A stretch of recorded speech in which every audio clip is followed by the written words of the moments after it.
Oop.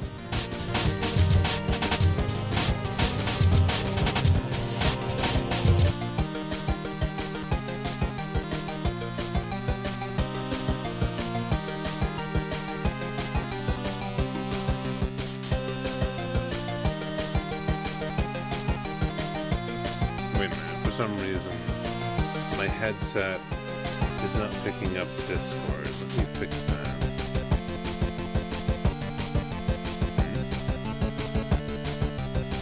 Wait, it's supposed to be. Hold on. Test? Why can't I hear anybody?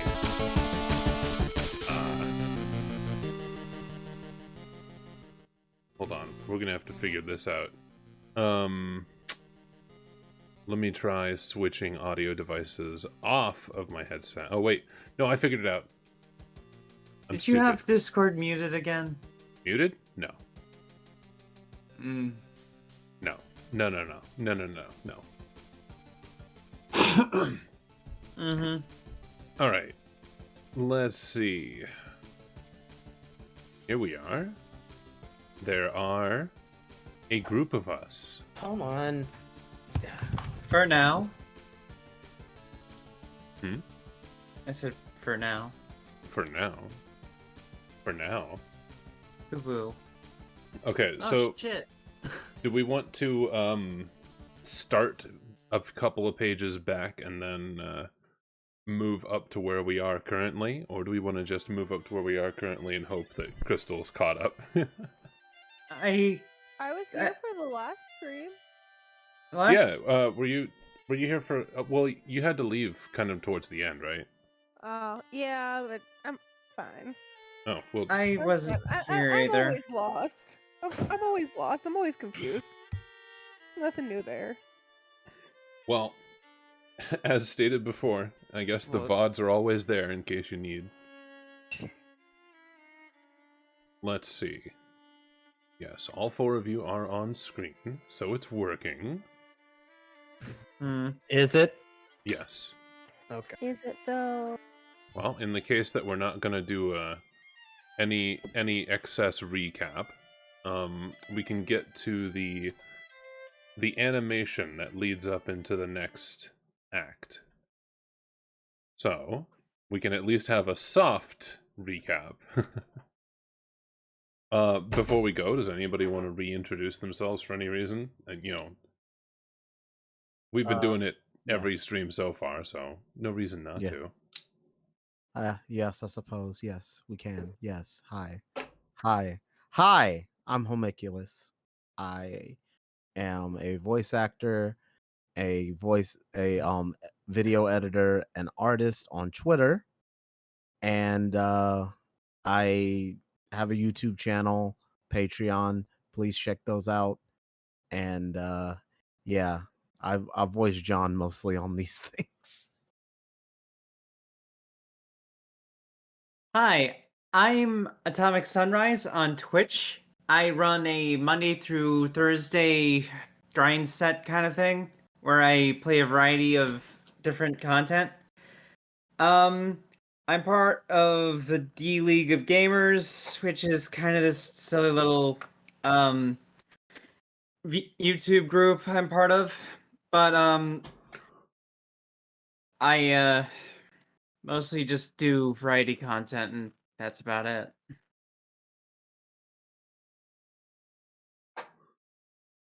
Can go next, I guess. I'm Xavier. I am not a frog. I am a lizard. I had a stock car and that Frogman. no frogman. My little car, not a frog, got like top 4 in that stupid Silence, amphibian. Continue. Matchbox race that another channel did. I am happy that it got top 4. It only lost to Floop Sex Real. But what? It's fine. Would you say Homunculus? I said silence, amphibian. Continue. Listen, we'll just call you, for the time being, we'll just call you an ambiguous amphibian. I mean, honestly, He kind of looks like one of those tadpoles. An So ambiguous, What? if No. you will. like he's got this whole like tail and everything. I can't believe it. Why are you still lying to us and saying you're not a frog? Because I have scales. I have scales and talks. The lizards have long tongues. All right, Look hybrid. at ukulele and Xavier, I have a What? question. what? Oh my Would you God. rather be called an ambigian or an amphibious? Ambigian. Big Ian. Damn. But Boy. yeah, homunculus, more like homiculus. Damn. Hey yo. Anyway. Who else did it? Is that everyone? Everyone. No, Crystal, Hi. Crystal, go.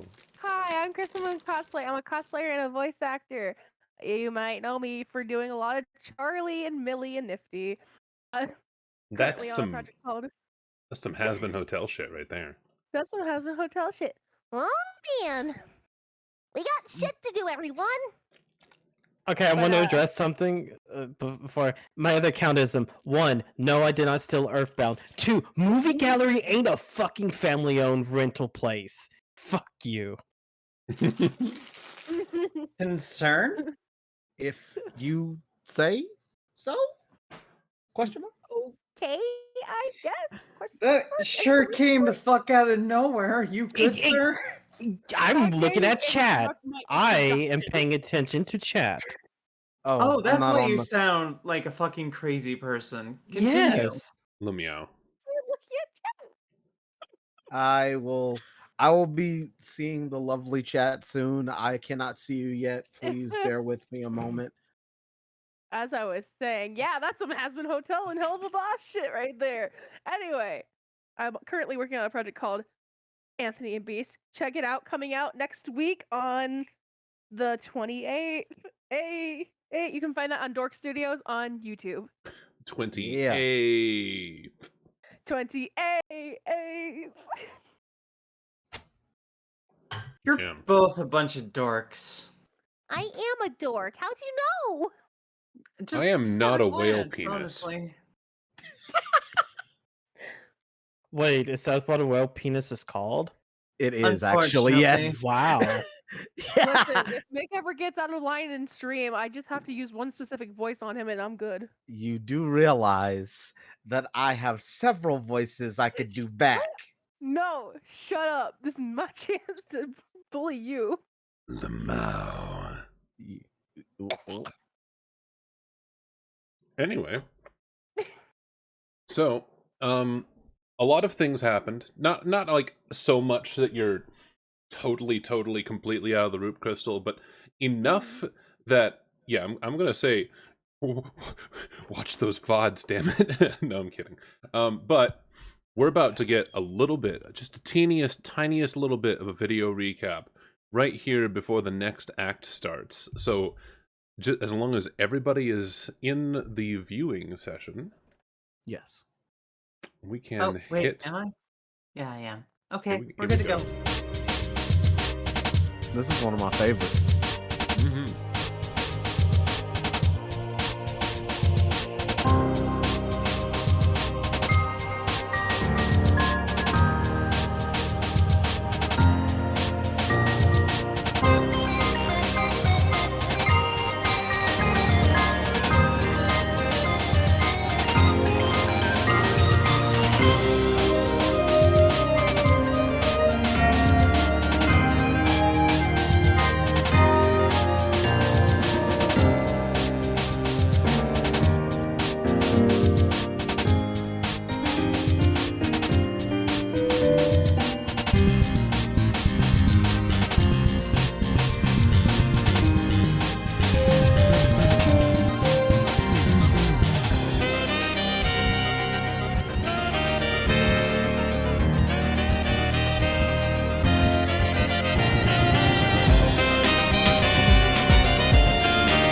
I have several questions.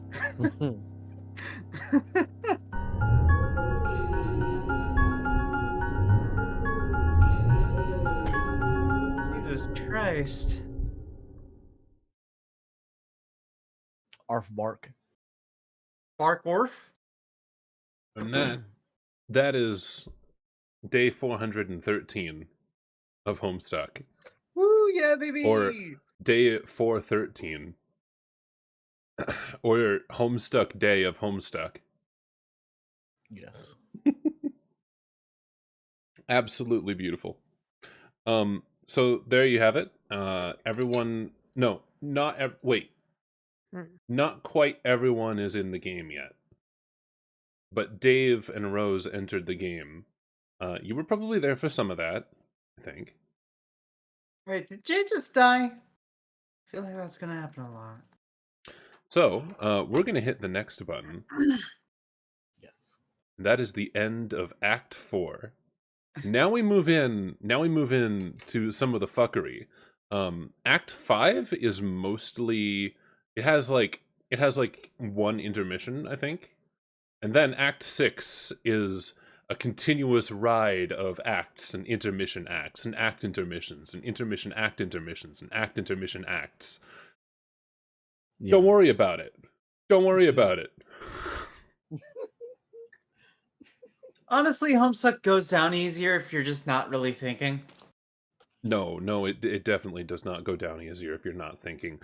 Case in point, Freezy in the chat is completely fucking lost. And he stopped paying attention 4 streams ago.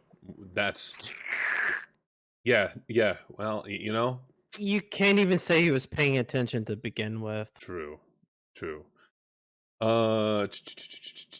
Okay, so nothing going on in chat. You guys keep chatting. I always said that Freezy was our own little Homestuck troll. Look, something will happen in a video game, and then 10 minutes later, he'll be like, wait, what just happened? He is watching your streams in reverse.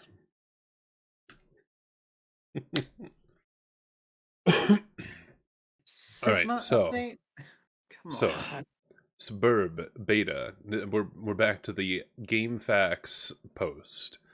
Rose Egress. This is my final entry. My co-players and I have made every earnest attempt, with occasional relapse, to play this game the right way. I have been meticulous in documenting the process to help our peers and successors through the trials should we fail. In my hubris, I believed these classes were relegated to the earthbound, but even in this quaint supposition I was in error. Our otherworldly antagonists have assured us of our inevitable failure repeatedly, while the gods whisper corroboration in my sleep. I believe them now. I just blew up my first gate. I'm not sure why I did it, really. I'm not playing by the rules anymore. I will fly around this candy-coated rock and comb the white sand until I find answers. No one can tell me our fate can't be repaired. We've come too far. I jumped out of the way of a burning fucking tree, for God's sake. I have used a spell to rip this walkthrough from Earth's decaying network and sealed it in one of the servers floating in the furthest ring. The gods may disperse the signal throughout the cosmos as they wish. Perhaps it will be of use to past or future species who, like us, have been ensnared by Skya's malevolent tendrils. In case it wasn't clear, magic is real. Pardon my egress. You're on your own now. And she signed it. She signed the fucking document. It's in such a shitty fucking espage, too. Oh. Hours in the Yes. future, But not many. the war-weary calls another broken planet home. Another cloth his garb, land and rags fit for the wayward. A villain becomes a vagabond. The recent past is recalled. An accursed mascot is located among the fallen brethren, its visage reviled. A rag of souls adrifts from the heavens, its owner a mystery. It is a mystery. A boy finds a dead friend, her ring recovered. The boy sees himself in a cloud, his destination revealed. Hours in the future, a mistress becomes a mendicant. The recent past is recalled. A communication device is borrowed, a rendezvous arranged. The slayer is summoned, the collateral presented. The droll is beckoned, the bargain honored. The boy finds the castle, his courier's path crossed. Oof. The mail is delivered, an obligation satisfied. The package is opened, letters read. John! Crystal, would you like to be Jade and read this letter to John? Sure. Sure. From what I heard tell, you've been through a bit. Wait. Oh, wait. John, Oh, shit. No, wait. What I heard tell you. Wait, I fucked up. This isn't Jade. Oh, no. Fuck it. I'll pick it up. John! From what I hear tell, you've been through a bit of an adventure by the time you're reading this. That's so great. I love adventure, and I would bet my bottom boonduck you do too. I think we are birds of a feather. John, I am pretty eager to meet you. Oh yeah, I should have mentioned we are going to meet someday. I hear you like movies. Is that right, John? I love movies too. Have you ever seen Weekend at Bernie's? So friggin' hilarious. It's hard to talk to Jade about movies because she doesn't really know about movies, but I'm sure you know that. Boring. Just kidding, Jade. You know I love you. I think you're a blast. Okay, speaking of Jade, we spent quite a long time working on this present for you. It was a big team effort. Okay, I had to do quite a lot of arm twisting to get her to go along with helping me make such an oddball present for you, and so well in advance. But I had my arm sort of twisted myself to get this thing going in the first place. But then she came around to the idea because she can see the future. Pretty amazing if you ask me. It'll all be clear later. Gadzooks, all this arm twisting you've been getting is a good workout. We should wrestle when we meet, John. I love to wrestle, but I don't get a chance to wrestle with anyone that much. Do you like to get into fisticuffs, John? Scrums and whatnot? Me too. Anyway, you should listen to Jade from here on out, John, because she sure seems to know what's best for you. Whatever your adventure throws at you, I'm sure she'll tell you you can handle it. She believes in you. On this, there is another page to this letter. There is another letter from a different author. Oh, Are wait. you not gonna? Oh, wait, but it... Oh, kicking just- Christ in a dirty diaper. I almost forgot to mention what's in this box. Sorry, this shit's so small. I mean, obviously it's small. Contents. Royal Derringer, Quills of a Kid, something else. Dear John. Now Yeah, you can go, there. Crystal. Yeah, now that's Jade. Yeah. Oh, sorry. Yeah, it's you.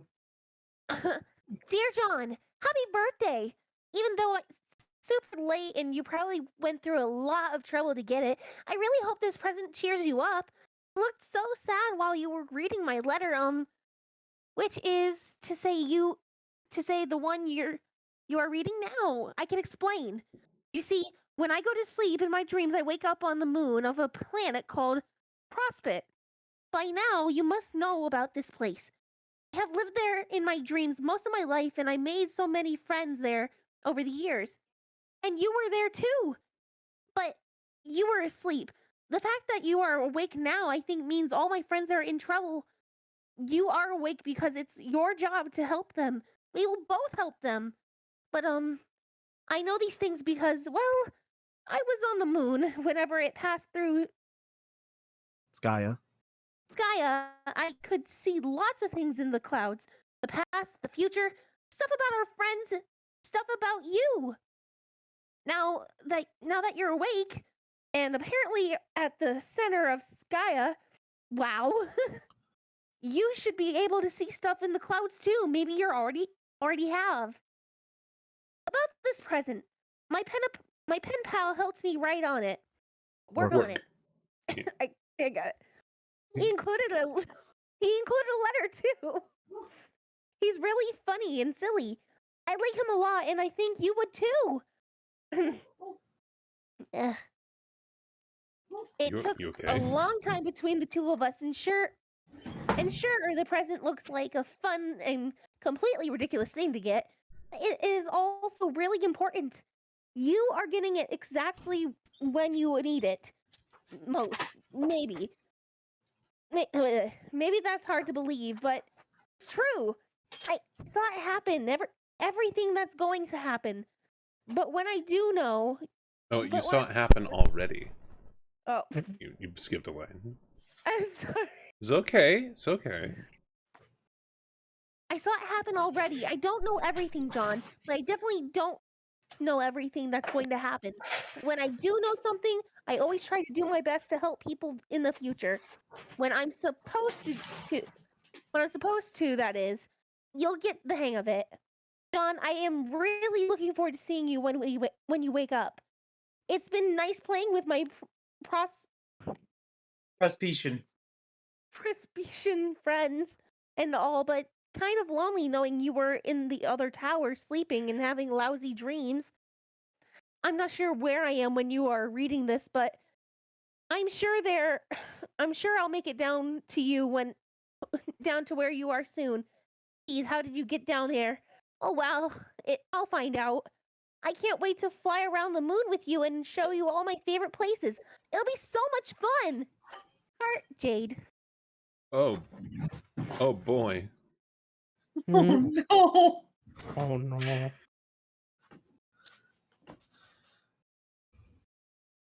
The boy's grief is interrupted.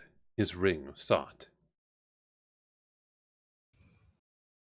The toy has taken a new master.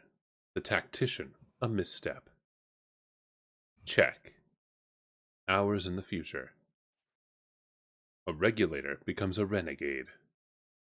The recent past is recalled. A temple is fled and soon revisited. A nearby laboratory is also revisited, its satellites dispatched. A sleeping boy is found, rumbling ominous. The lab is in flight, its exit inoperative.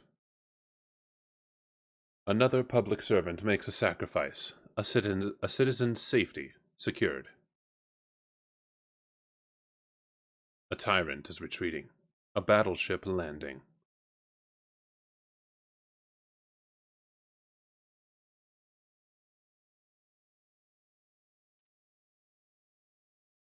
A grandfather mourns, a family tradition honored.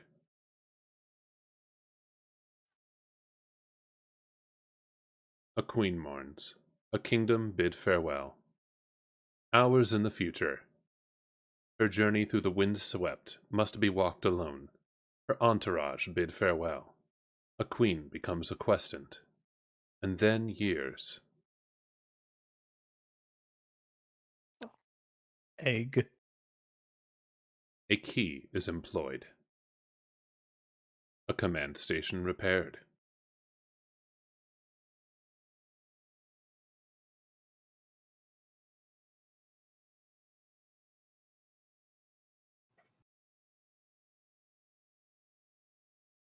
Oh my god.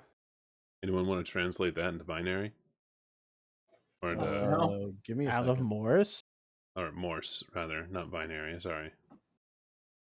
Yeah, give me a second, actually. Let's see. That's something dumb. Like, almost assuredly. It might be like gasp. Let's see, that is... Dash, dash, dash. Okay, let's see. Damn it. Hmm. Oh my. Oh, is it oh my? Yeah. Oh Yeah. my. Same.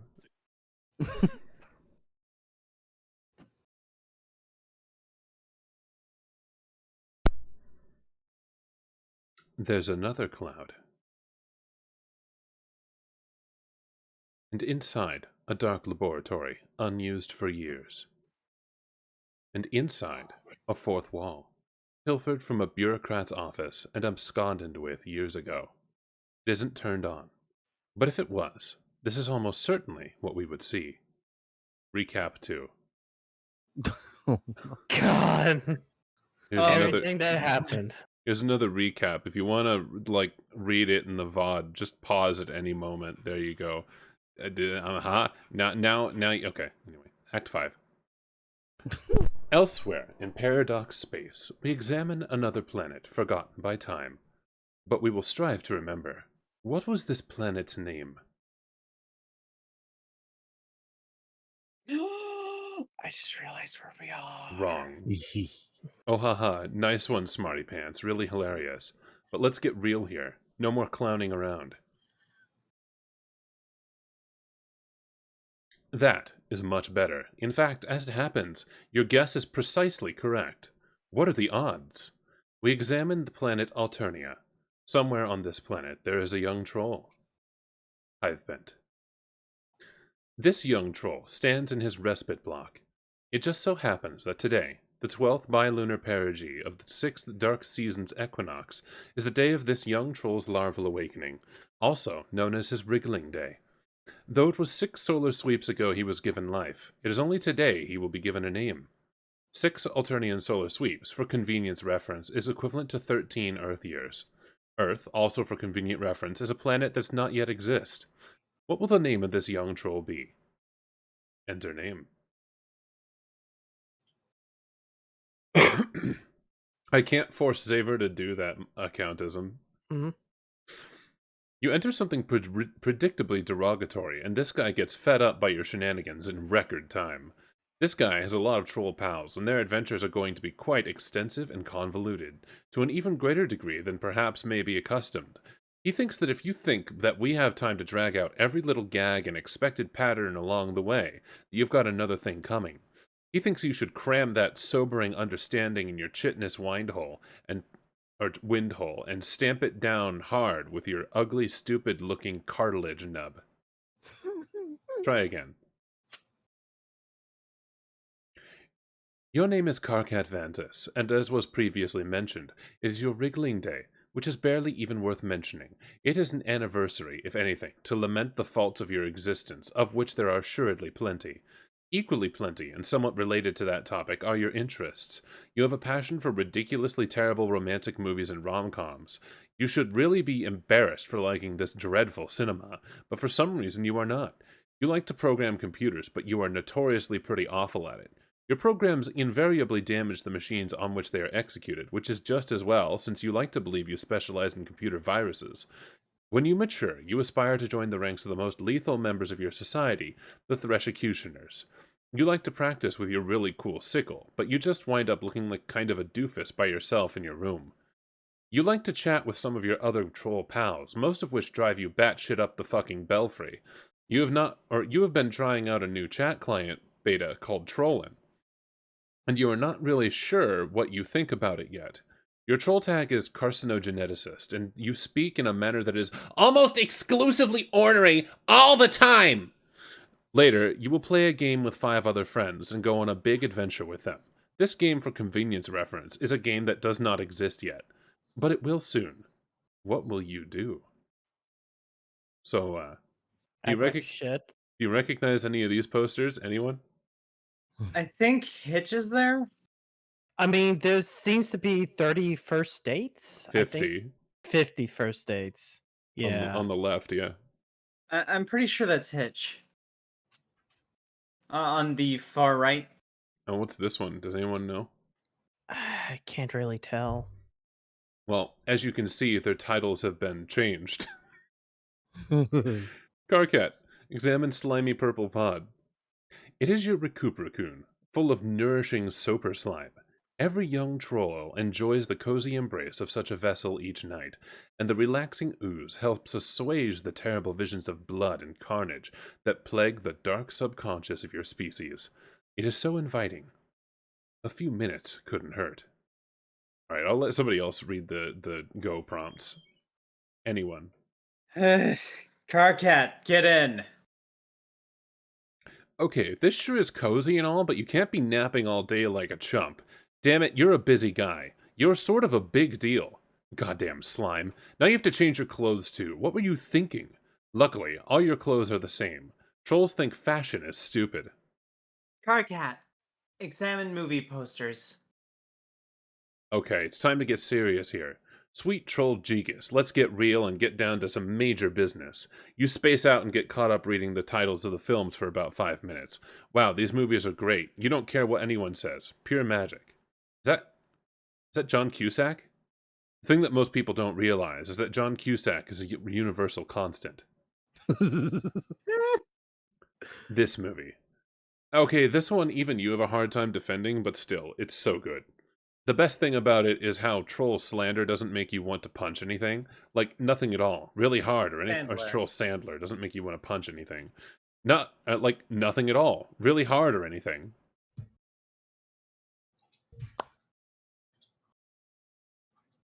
The ghost. Carcat, capture log sickle. You grab your trusty sickle with your encryption modus.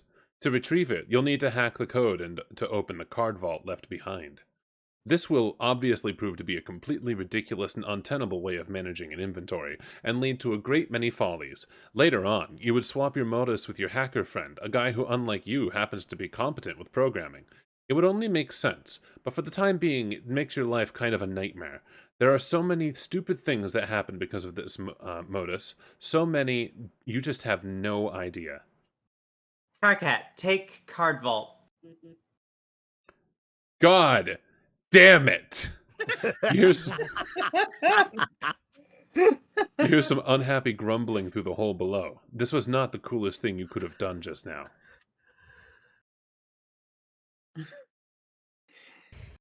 His doorknob's a crab. Carcat, examine large black book. You make quite sure not to capture log it, and simply pick it up and read it. ATH, a handbook for the imminently deceased. Chapter 1.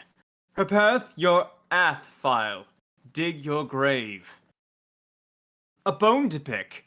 For death begins with life's first breath, and life begins at the touch of death. Troll Will Smith. I'll let someone else read this one.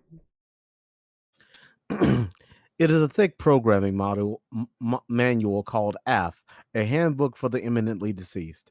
AF is an insufferable language to work with.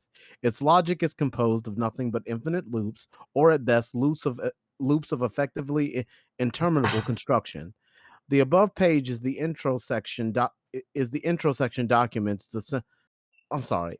The above page in the intro sections documents the simplest possible AF code structure. Any code deviating from this basic structure will not compile. You have a whole bunch of code samples you've been meaning to mess around with on your computer. It's been frustrating at best and debilitating to your machine at worst. Carcat, leave your room.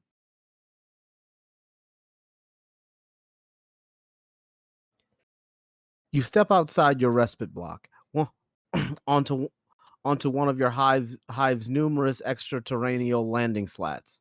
You were allowed to design this hive when you were young.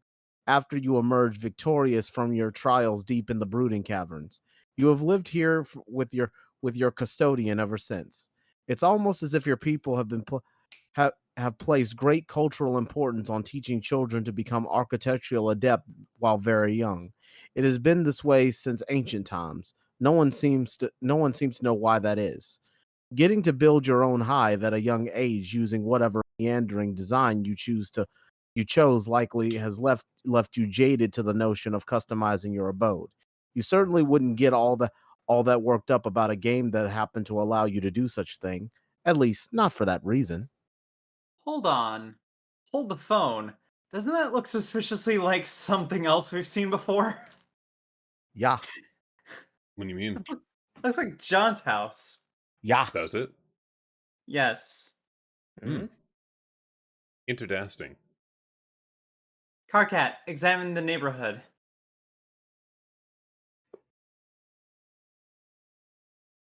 Hive bent.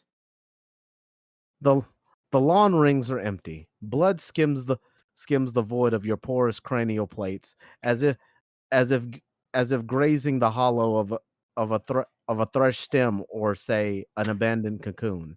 A sour note is produced. It is one agitation plays to make its audience squirm. It is your sixth wriggling day, and as well with all five preceding it, blah blah blah blah blah blah blah blah blah blah blah blah. Look. You don't have time for fancy poetry. It's almost as useless as those arm swing flappy things on mailboxes, assuming you even knew what those were, which you don't. Trolls don't have mail. Mail is almost as useless as poetry to them. Poetry is the swing arm flappy dealy of words, and mail is the red tilty lever doodad of giving people shit. Frankly, you don't know about things skimming voids or grazing hollows or whatever. You've got ambition. You were meant to be a big shot, to be in Big charge, shot. of something huge and really important, and to be totally ruthless about it. You just haven't found the dominion in which you're destined for greatness yet, or even a vague concept of it. You haven't found your purpose, but you will tonight. You stew in your own imputed aggravation as the cool dust in the cool dust breeze. During your dark seasons, it remains dust for most of the day. It it can stay dark for many lunar pedigrees at a time. But but even if you didn't, you still have this feeling. You have a feeling it's going to be a long night. I know what a perigee is. Carcat, go back inside. You head back into your block and hit up your computer station. No word from any of your loudmouth pals. No news is good news. Sweet music to your auricular sponge clots. Carcat, check out magazine. I bet all of this insectoid-looking technology is making Xavier's mouth water. Nope. Oh, that'll do it. That'll do it. Ugh. I mean, lizards eat bugs too. I know, but I'm still human. God damn it. Are you? All right. Are you? That sounds like a lore oversight right there. No. Yeah. Sounds Anyway. like a personal issue that you should get checked out with the No. doctor. No. I don't know. I Or think wherever I think Xavier's wherever having Ambigians go. I think Xavier's having an identity crisis. No, I'm not. Anyway, I'm the- partially human still. Are we Shut up. human? Or Are are we you? Xavier? I have decided to not be human.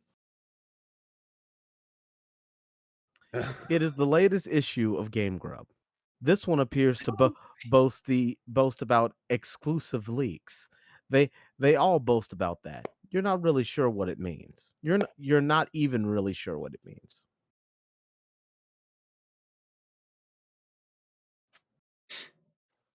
Carcat, check out DVD! I'm sorry. The Thresh Prince. Thresh Yo. Prince. It is a DVD of one of your favorite series, The Thresh Prince of Bel Air. It is about a green threshercutioner cadet who sasses up the blue bloods in his flay squad pretty good. Their blood is literally blue. Lousy snobs. But Troll Will Smith shows them all how to loosen up. He is pretty much your hero. Troll TV shows have shorter titles than troll movies because TV is a much newer form of media in their society, which is a good thing because it would be pretty hard to make this funny joke otherwise. Carcat, get down to business on computer.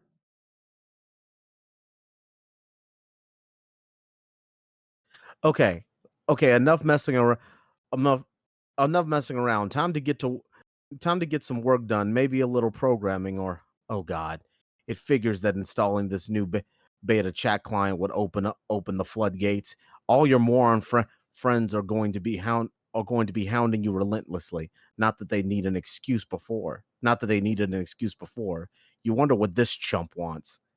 All right. Dibs. So, I was gonna Dibs on- say, I'll take the first snap at each one, and then just let anyone take them. But that's fine. If you want to take dibs, it's okay. Go for it. I'll take dibs on Purple Boy.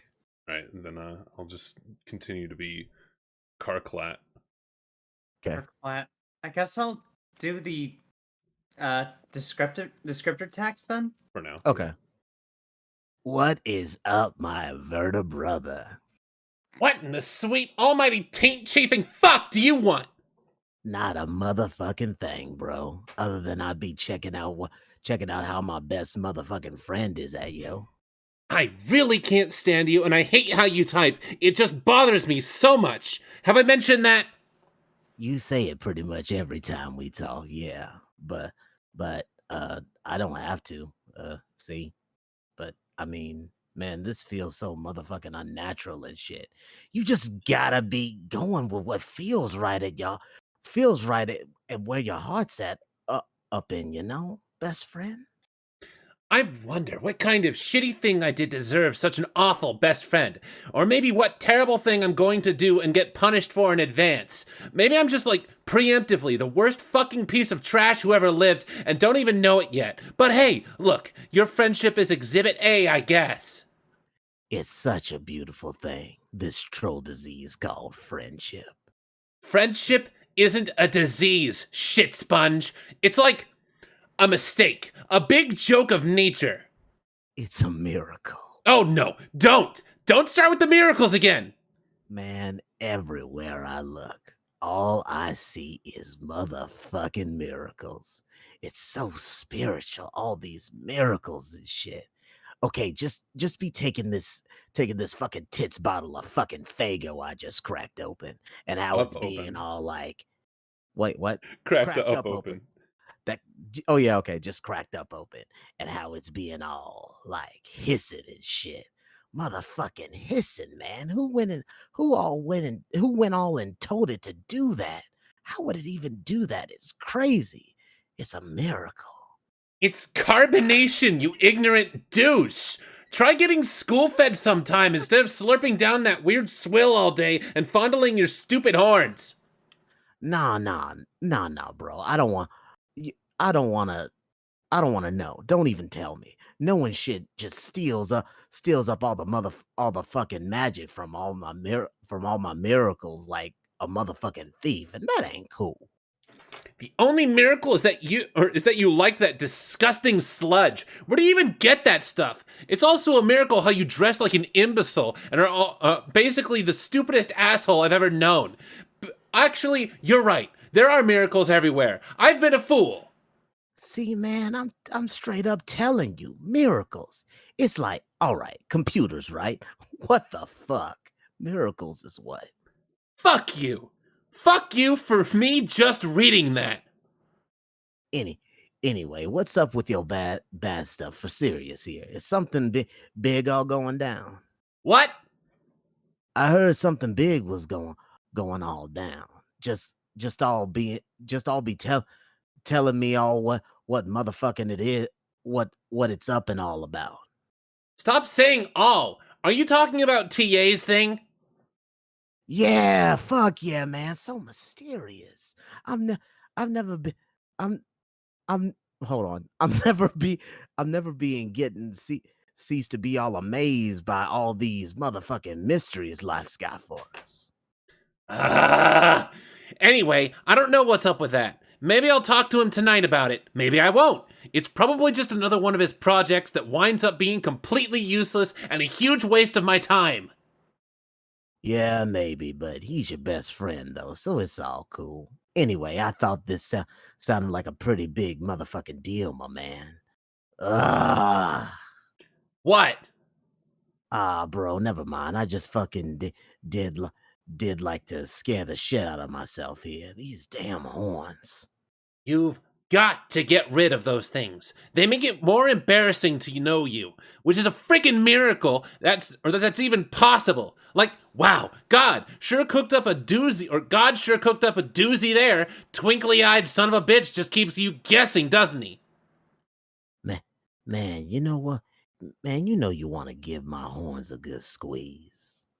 Actually, you know what will be a miracle to end all miracles? It'll be if I never ever meet a kid I despise more than you. That will make me a motherfucking convert. I'll see light so bright, I'll need GC to walk me around so I don't bump into shit. Sign me up for your idiotic clown religion, okay? You fucking got it, brother. Bored. Whoa, what the fuck? Who's this motherfucker? It's cool. Life is like that sometimes. It's full of mysteries. You'll be doing the one thing, and then something else hits you like that, and you just roll with it. That's what you do when life hands you lemons. You sure as fuck don't make lemonade, cause who the fuck knows where that fucking shit comes from. They squeeze out of miracles, I'd swear. So, what's this motherfucker's name? All right. Moving on with Gamzee stuff. Just to up the complete confusion out of shit. Crystal, I want you to read the descriptive text. Oh boy. Oh boy. What? Oh boy. It's gonna add to the atmosphere, I promise. Mm-hmm. God, how am I gonna read this? Just normal? Yeah. Yeah. Yeah. Your name is Gamzee Makara. Gamzee Makara. You get pretty excited by clowns of a grim persuasion which may not be in full possession of their mental Faculties. faculties. I'm sorry, I can't read tonight. You belong to a rather obscure cult which foretells of a band of rowdy and Capricious. capricious minstrels, which will rise only one day on a mythical paradise planet that does not exist yet. The beliefs of this cult are somewhat frowned upon by those dwelling in more common Lawn lawn rings. rings. But you don't care. You got to be going with you but you don't care. You got to be going with what feels right at where your heart at what where your heart up and you know? You like to practice on your one wheel device, your one wheel device, which you are god awful at because do not reach the pedals. You enjoy a fine beverage and like to do a little baking sometimes. You got all three horns all over the All place. these horns. All these horns all over the place, and sometimes you step on them and scare the shit out of yourself. You like to chat a lot with your pal Carcat, who is usually pretty cranky, but he is like your best friend. You have a lot of other great friends who you also like a lot. Your trolling is Terminally ter- capricious. terminally capricious, and you speak in a manner that is Just a little bit whimsical. whimsical. What will you do? So just to give a second little look at, just look at this mess. Clown ass motherfucker. Damn. There is literally a ICP album on the wall there. I think there's 3 of them. Well, I'm still technically correct. Hey Gamzee, capture a bottle of Fago. Oh, my no. Oh, God. Come on, go on, Crystal. Oh, you sang a bottle of. You snag a Snag. bottle of Yeah. Theo. Yeah, I was reading weird. Theo. To consume the beverage is what your fellow devotees refer to as kicking the wicked elixir. It is captulogged through your miracle modus. You have absolutely no idea how this thing works, and you don't want to know. Gamzee, capture log computer. You just don't want to know, man. You you take your Hustop. Sometimes you just like to pick stuff up and watch the colors. It's so beautiful. Life is beautiful. Gamzee, Laugh, ride one-wheel device. What are you saying, Crystal? Laugh is like a box of chocolates, but life is like a bunch of colors. Mm-hmm. You decide to give this diabolical contraption another shot. Maybe one of these days you will get one more suited to your proportions. For now, this is all you have to work with. You just have to figure out how to stay on the thing without flying off the handle.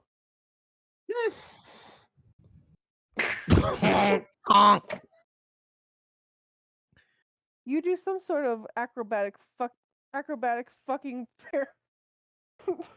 You do some Pirouette. sort of Pirouette. pirouette off the handle and into a big pile of horns. Gamzee, sample delicious pie cooling on the counter. It is still piping hot, but you can't help yourself. You sneak a taste of the spore slime pie. You are supposed to eat the slime. It does funny things to troll heads, but you were never taught that on account of lousy upbringing.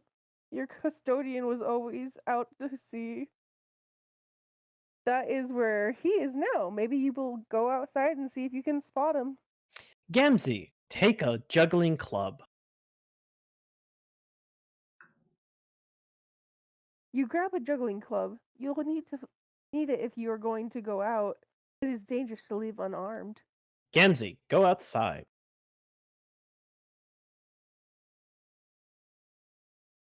You leave your hive and head out to the beach. There is no sign of your custodian. You should not stay out here very long. The sea dwellers are quite hostile. Someone is bugging you.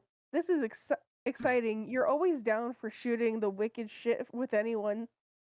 That will put up with you. Now, if only you could figure out how to get your Hustop out of this stupid thing. It'll be a miracle if you can manage. Gamzee, retrieve your husk top. Excuse me. Yo, wait. No. Fucking miracles. Oh my god. Do you notice and recognize miracles? Oh my god. It's just there in the fucking air. You say a short prayer to your beloved merciful Messiah and splash a pinch of special stardust in your face. Stardust, more like angel dust. Eat. Your Silodix launches your beverage far, far into the ocean.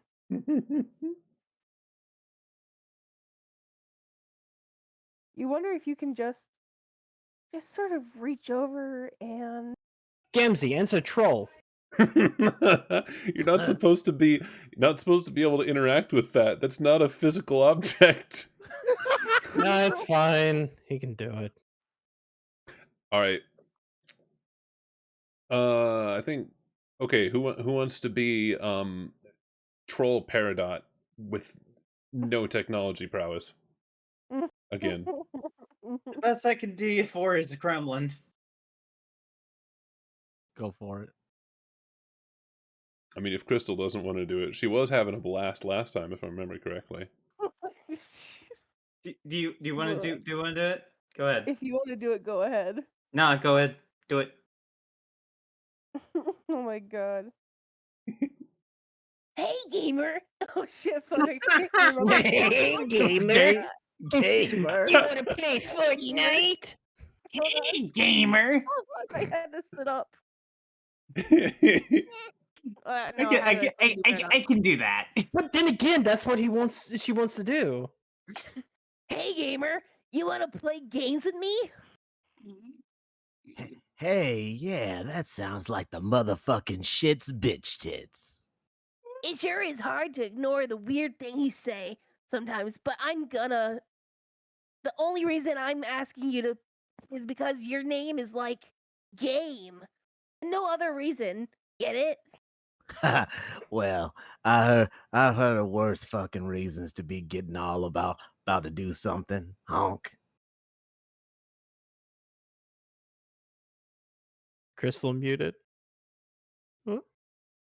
You muted, Crystal. She might- Restoroni and pepperoni. I'm Did- sorry, I was getting yelled at to come hither to my mother's. should we continue without you for a bit? Yeah. Okay. Let me take a crack at the. No, that should bother you, that reason. Why don't things like that bother you? No wonder Vantis Sarkat can't... again. It's just no. Well, no, this is higher. This is higher. This is higher. It's It is pretty carcatty. hold on. I'm trying.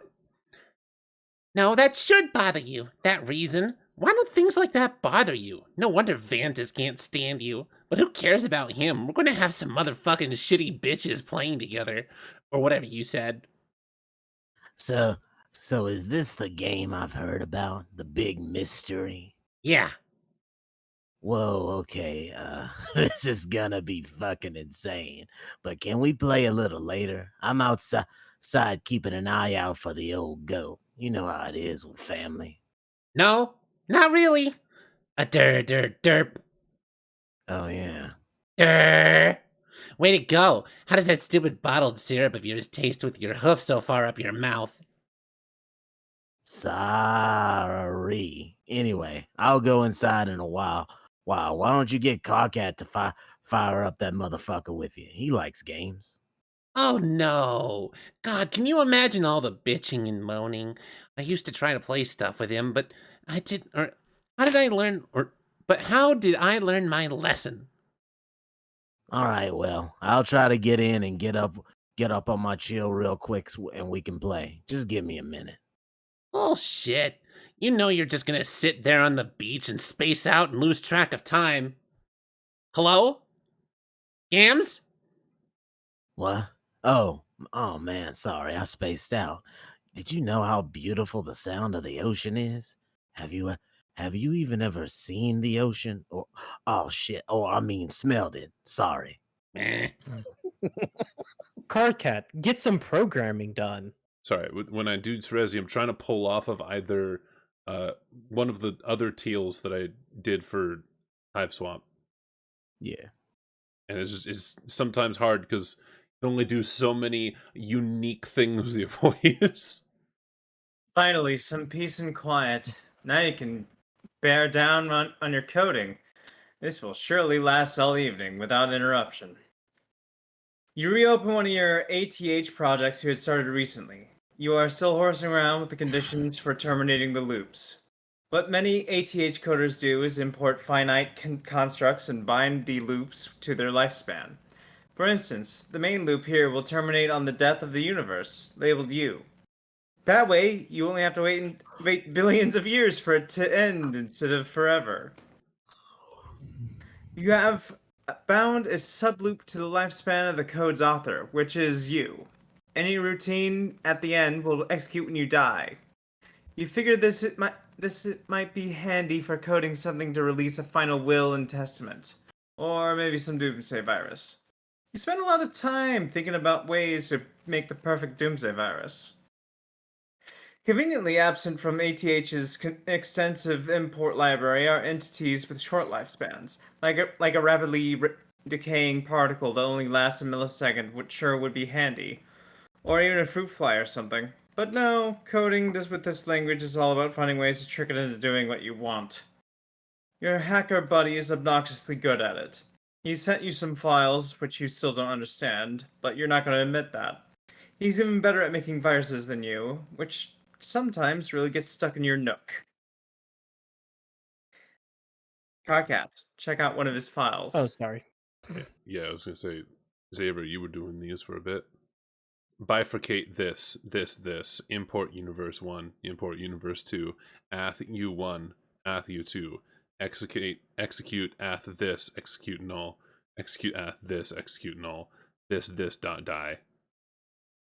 This code, when executed, immediately causes the user's computer to explode and places a curse upon the user forever, along with everyone he knows and everyone he'll ever meet.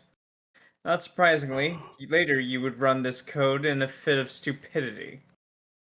You don't know how he does stuff like this.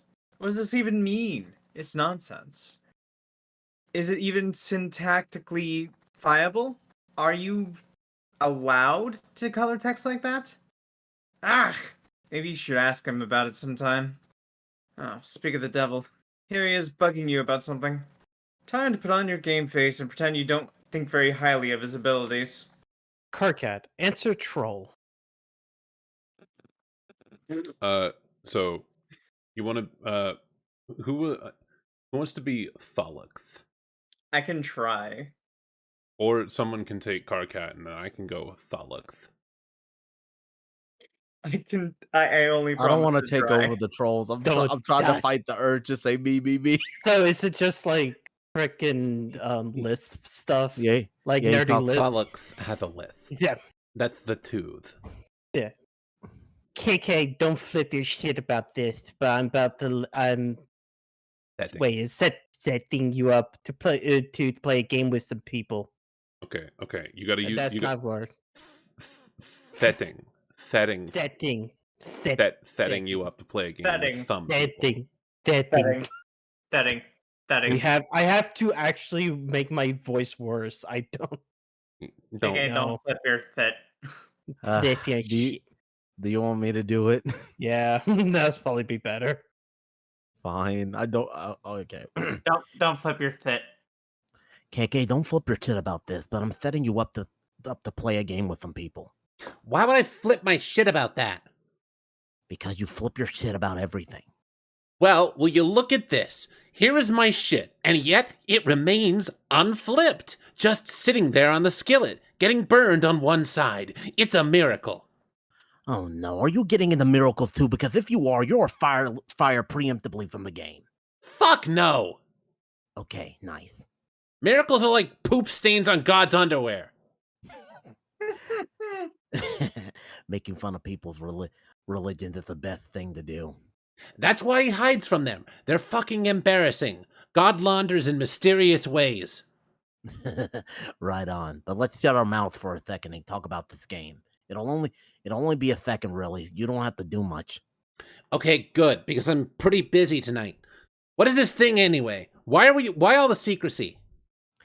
Well, the short story is it's an immersive simulation that you play with a group. The long story is that the fate of the civilization depends on us playing it. I guess the long one was shorter than the short one. Fuck. That sounds like melodramatic bullshit. Coming from you, color me unsurprised. Screw you, Vantis.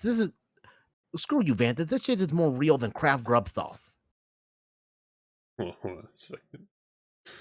Damn, Tick, being mean. What? Damn. All right. Calling me Spider-Man 2 lizard-looking ass. Damn. Where's the rude. lie? But Look, hey. Dr. He has a Connor's dope. class.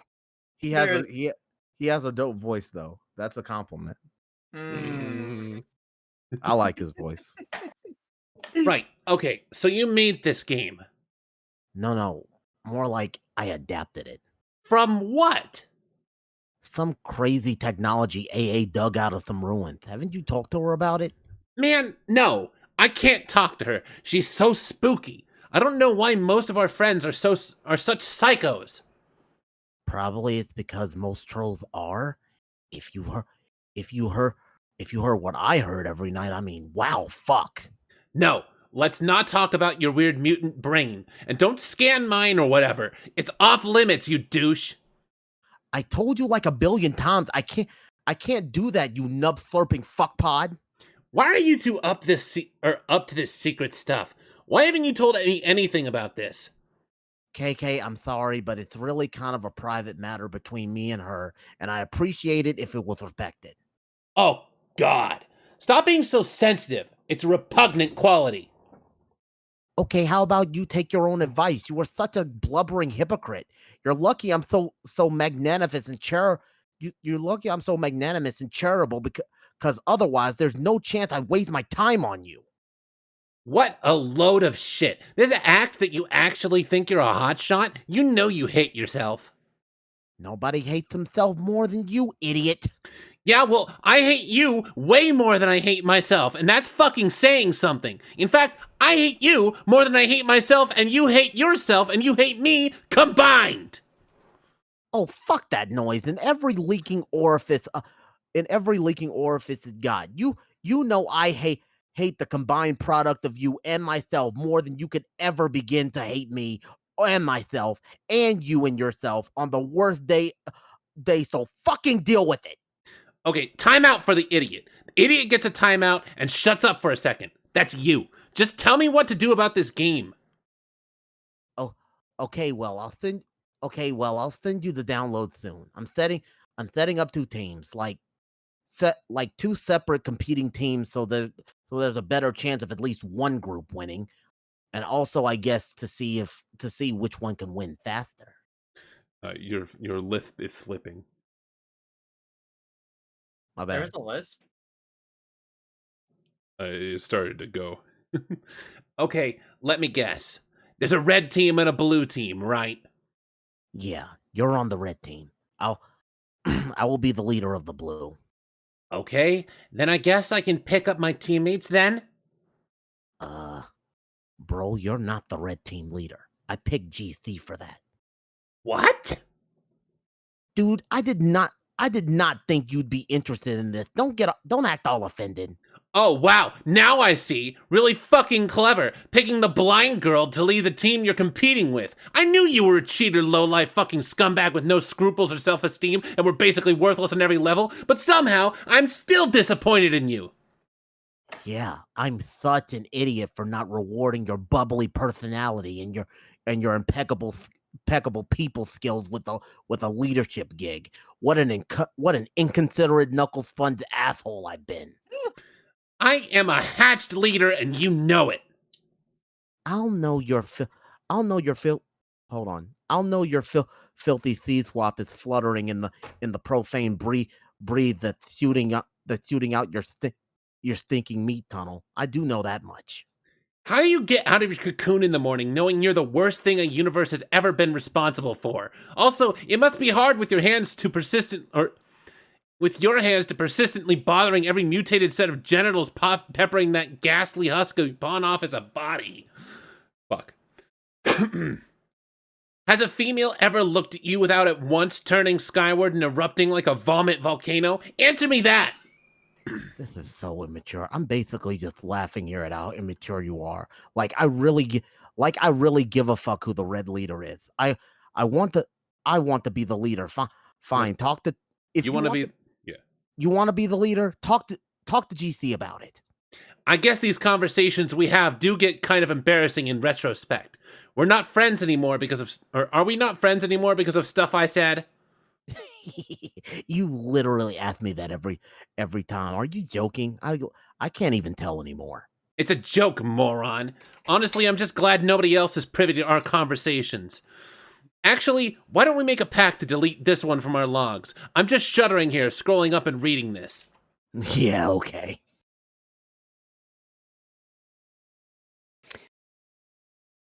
Sounds like someone downstairs is getting pretty crabby. Well, this is not an encounter you were looking forward to. You'll probably put it off as long as you can manage.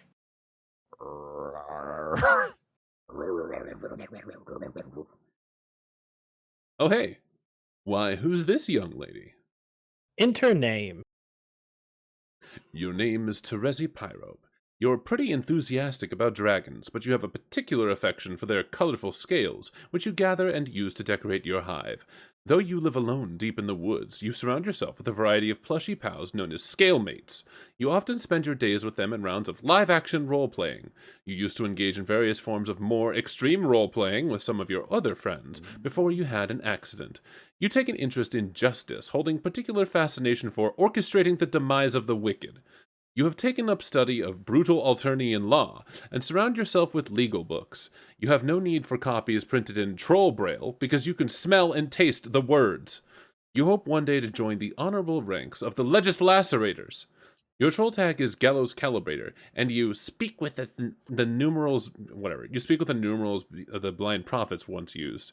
You are presently the leader of the red team, poised to begin a mysterious game with 5 other friends, in direct competition with another 6 of your friends, comprising the blue team. What will you do? Terezi, cut to the chase and begin LARPing immediately. It's pretty hard to live-action roleplay when there is no one who is alive nearby, but all of your scalemates are alive to you. At least you pretend to believe that to annoy people. You prepare a new campaign for one of your favorite scenarios, court block drama. His honorable tyranny presides. On trial is an especially detestable fellow, Senator Lemon Snout. You have sparred with this scumbag before. Tonight, he faces justice. You will play the role of the prosecuting attorney. On Alternia, there is no such thing as a defense attorney or a defense. In a court block, the word defense itself is offensive. Terezi, interrogate.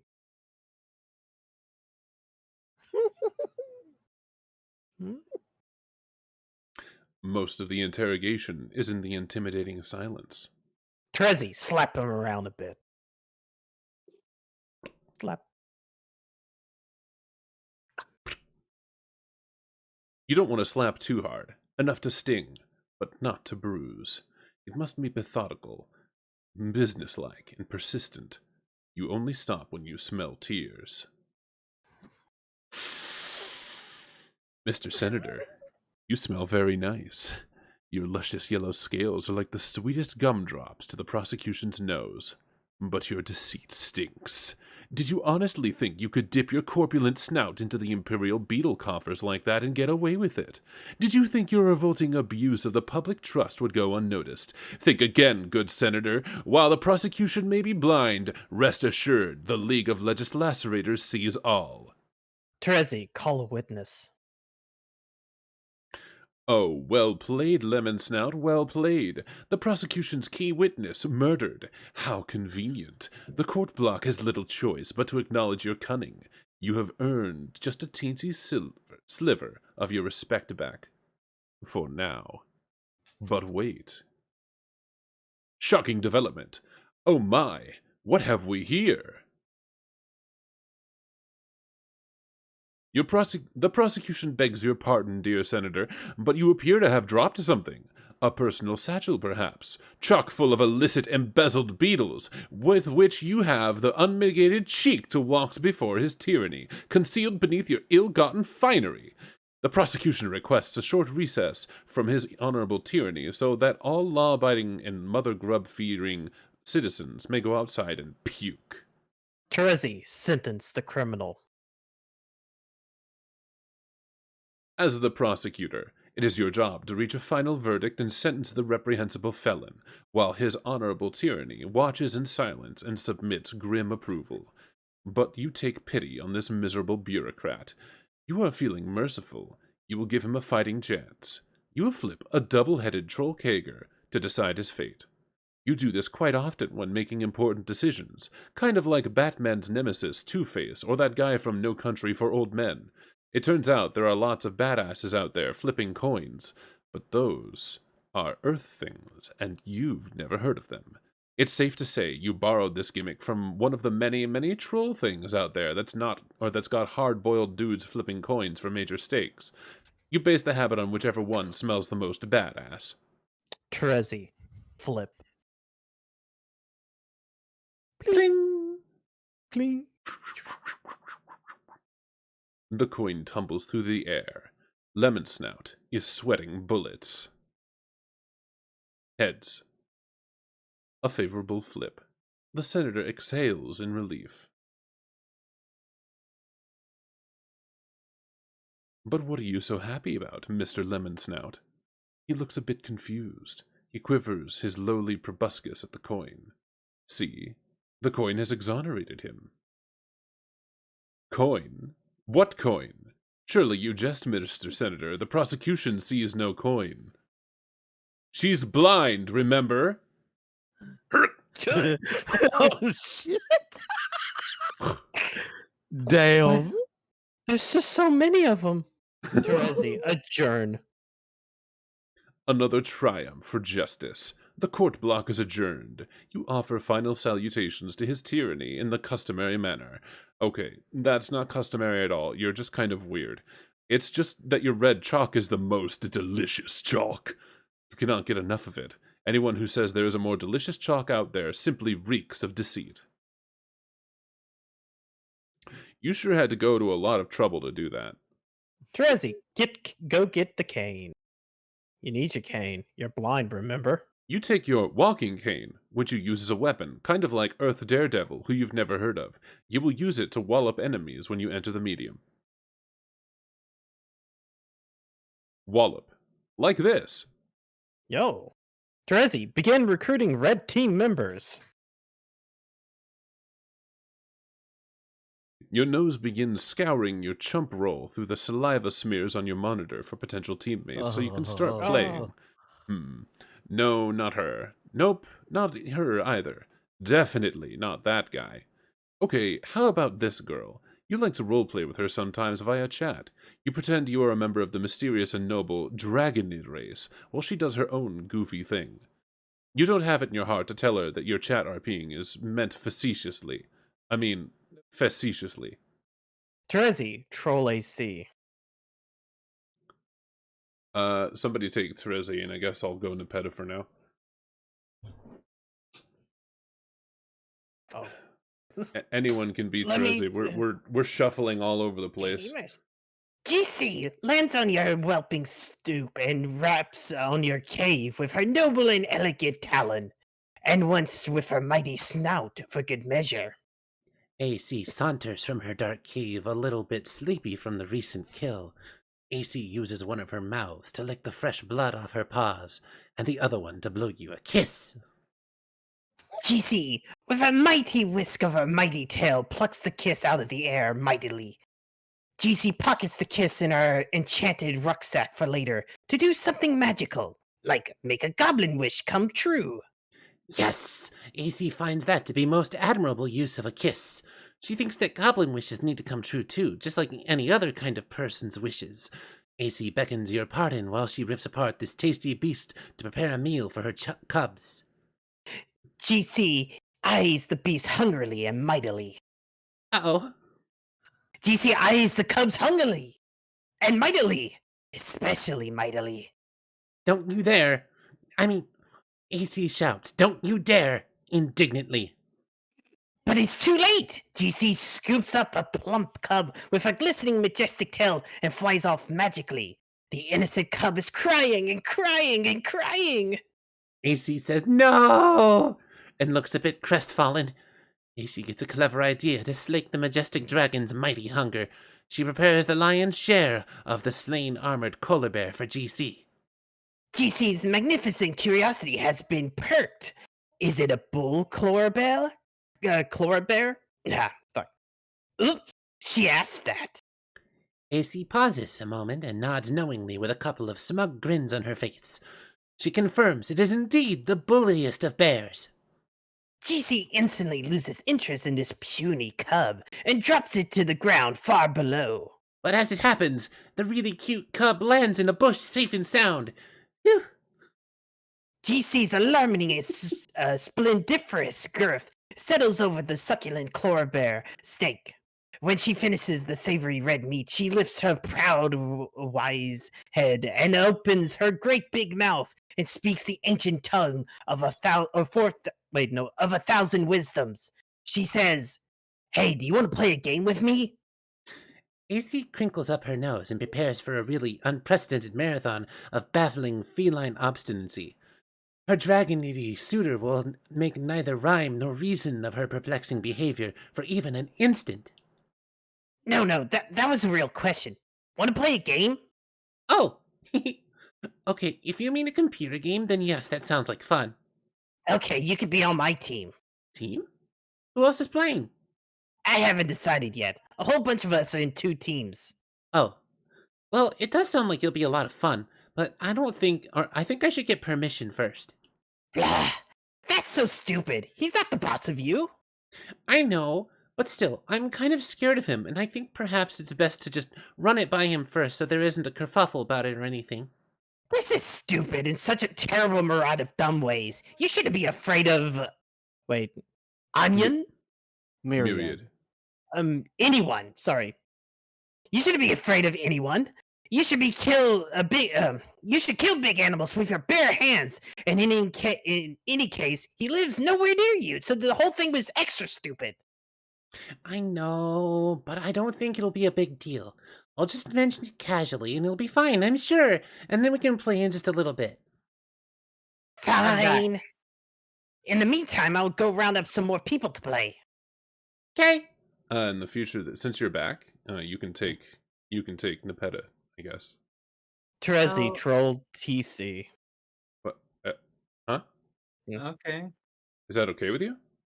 I think we're getting to Equius soon. Yeah, that's part of why. I took Nepeta because I didn't hear anything from you, so I was just like, oh, well, I can just. Yeah. I told you I went to. PRB. Gotta yeah. check text chat. You gotta do everything. Oh, I'm not checking text chat. Text chat is closed basically for me. All right. You have a phone. We have the technology. Anyway, you can take Nepeta in the future. I have a thing with Equius. I might want to be someone else. Why? That is so cringe. And That's the point. All of them are cringe. I literally We just did it. listen. That's true. I literally just role played with Xavier. Dude, do you think I want to sound like a juggalo? You'll Yes. you'll be fine, No. Susie. I mean, I'll trade you. Hey, Gamsey, you want to play games with me? Yeah. Hey, yeah, that sounds like the motherfucking shits bitch tits. It sure is hard to ignore the weird things you say sometimes. You then proceed to have the rest of this conversation we already read. No luck in getting this guy to play with you right now either. You guess that leaves... Oh no. Not Carcat. You were only going to ask him as a last resort. You wonder what he wants. You will try to avoid mentioning the game. Hopefully he hasn't caught wind of it yet. Terezi, deal with Carcat. Hey, guess what? Big news. Like, holy shit, stop the presses. This is a humongous deal sort of news. What is it?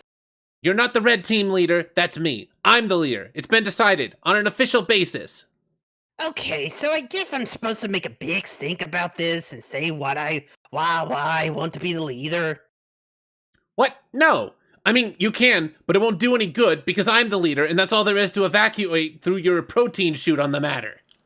Well, it might surprise you that I don't give a crap about who gets to be leader, because unlike you, I actually have a fucking smidgen of maturity and self-respect. That's a lie. You're more of a melodrama spaz queen than me, and you know it. And this stuff you're saying is a pretend stunt. You're like a rocket-propelled spaz maggot spring-loaded up the ass of a psychedelic fucking freakout weasel on idiot drugs. So let's not play make-believe games here. Leader. Me. Carcat, I don't care. You can be this stupid leader. I just want to play this game. Okay, great. If it's any consolation, I have selected you to be my second in command. Really? Soon? Fuck you. Offer rescinded. Okay, but seriously, I'd have suggested you be the leader, but honestly, it comes with serious responsibilities, and I wasn't sure if you were up to it. How could you think that? I'm an incredible leader with all kinds of prioritization and command skills. I'm going to rock the cock off this weather vane, and the blue team will wish they never slithered out of the mother grub's heinous undulating asshole. So just give me the full briefing. What do you know? Okay, the thing you need to know is that the leader starts out by running the chat application, while the lowly second officer Client. connects... What? Client application. Client, yeah. While the lowly second officer connects to you with the server, while one remaining generally in awe of your manly grandeur. Well, I And remain. You read I it know, as one. Sorry. It's well, okay. It's okay. And I sit at my computer doing menial chores in support of your heroic escapades, which honestly I don't think you're ready for, but whatever. See, this is what I'm talking about. This is what I was made for. Being in charge of adventure, running around and stuff. This fucking shit up, or and fucking shit up like a goddamn hero with a ripper wasp in his jock. Let's get cracking here. Launch your server or whatever. I'll install the hero program. The client. Yeah. Okay, if you insist. Far be it from me to stop you from being so dashing and courageous.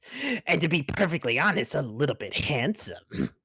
Yes, exactly. Now you are making sense. This is the kind of thing that sane people say. Keep at it. There's hope for you yet. Okay, I'll try. Anything to get you to being such to stop you from being such a baby. What's a baby? Oh, it's like a little mythical little pink monkey. Something my loosest dreams about. I thought you didn't have one. I don't yet. I'm not allowed to. Why not? Why have you never mentioned this anyway? Honestly, Terezi, it sounds like more frothing loony block nonsense. If I ever did have one, it would mean the world was coming to an end. Oh, thank God you just said something normal. I was starting to worry there. Back in Sane Land. It's true. I don't completely understand it, but that's what it told me. We need to get you out of that fucking tree and into a proper goddamn lawn ring. You've been stunted living up there with the whispers of fucking bark gnomes or something. I think one of my neighbors was just cold recently. Maybe you could live there. No way, screw long rings. More like yawn rings. I love my tree, but you're welcome to visit sometime. It's especially nice in the third autumn. Okay, well, speaking of that, I should go downstairs and deal with this grumpy customer. It's going to fondle Major Seed Flap, but hopefully it'll be quick. You can establish you can establish your connection and do your trivial sidekick stuff, I guess, in the meantime. Okay. I'm sorry, guys. A little later, Carcat. Durr. It's perfect. Amazing. What is this staircase? Oh my It's God. fine, she's blind. Leave her be. After the Night of Blood's heroic arrival to the land of Pulse and Haze, you quickly crafted a new weapon. Homes smell you later, plus some other cool stuff.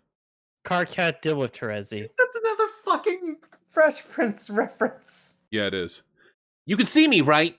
Tell me what is wrong with this picture. No, I can't see you, dumbass. Oh yeah. Anyway, press your nose against your slobbery screen and tell me what is wrong with this picture. Smells pretty terrible. That's because you just took a hard drag of my load gaper, which for some reason I have discovered outside on this little island. You mean your toilet? Well, ooh la la. Excuse my disdain for your blue-blooded vernacular. What color's your blood? Whoa, none of your business. Seriously, was that a serious question? Unbelievable. I will find out someday.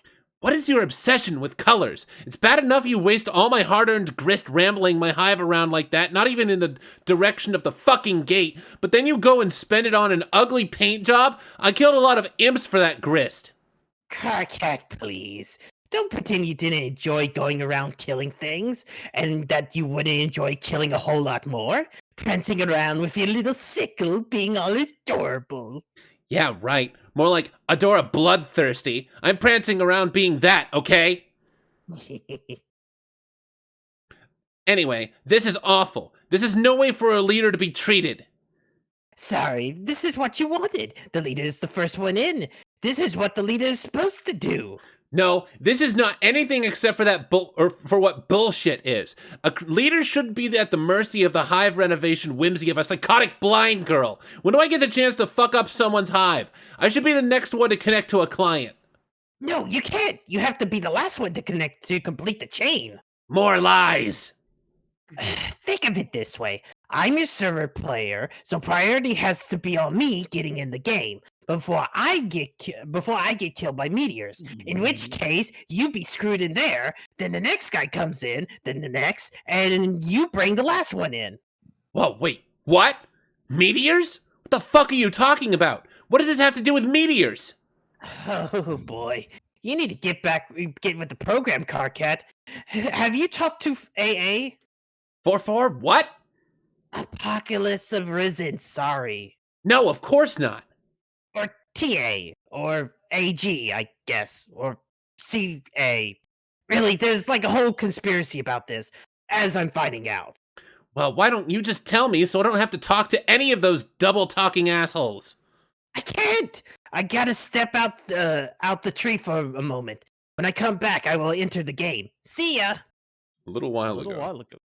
Oh yeah, Mhm. sorry. It doesn't matter.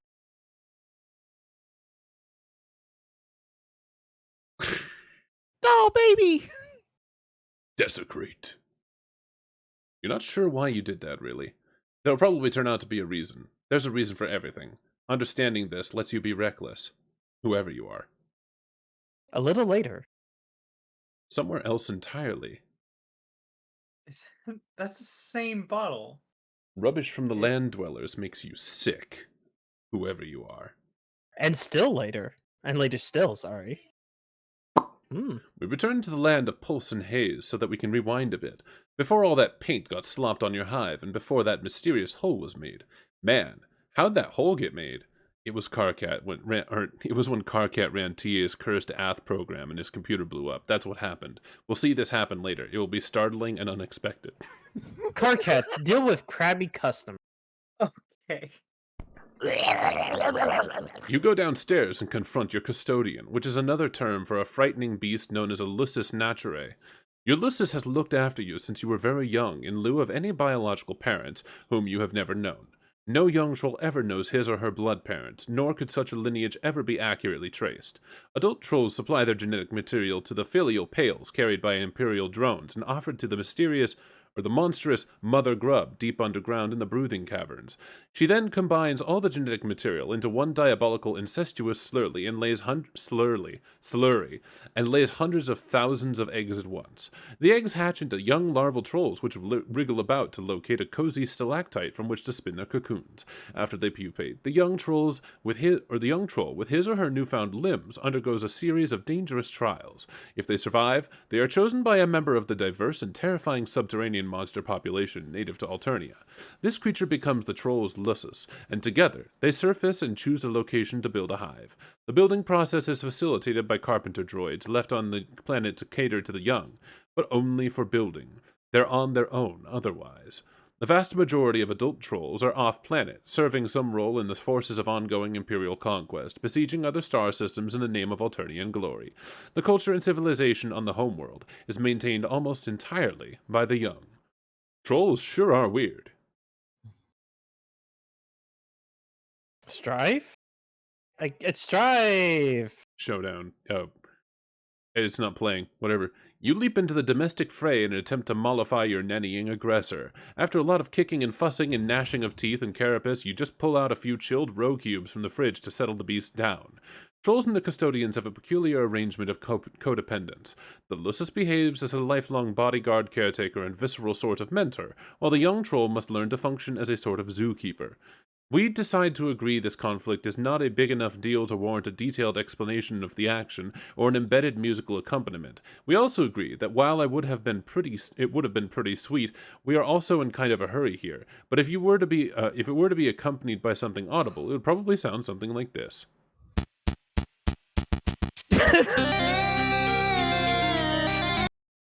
Anyway, we decide to listen to that track, close our eyes, and imagine what might have been.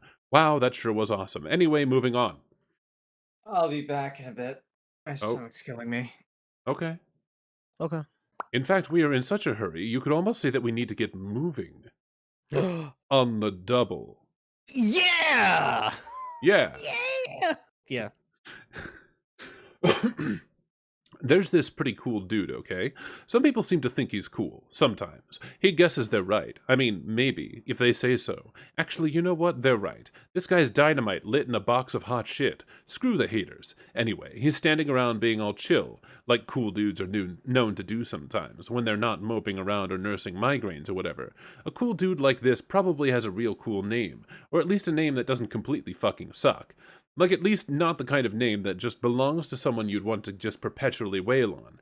Maybe just a name that makes you cringe a little, but you guess you can deal with it if you've got to. It's a guy's name, or it's just a guy's name. It's not like it really matters. Who cares?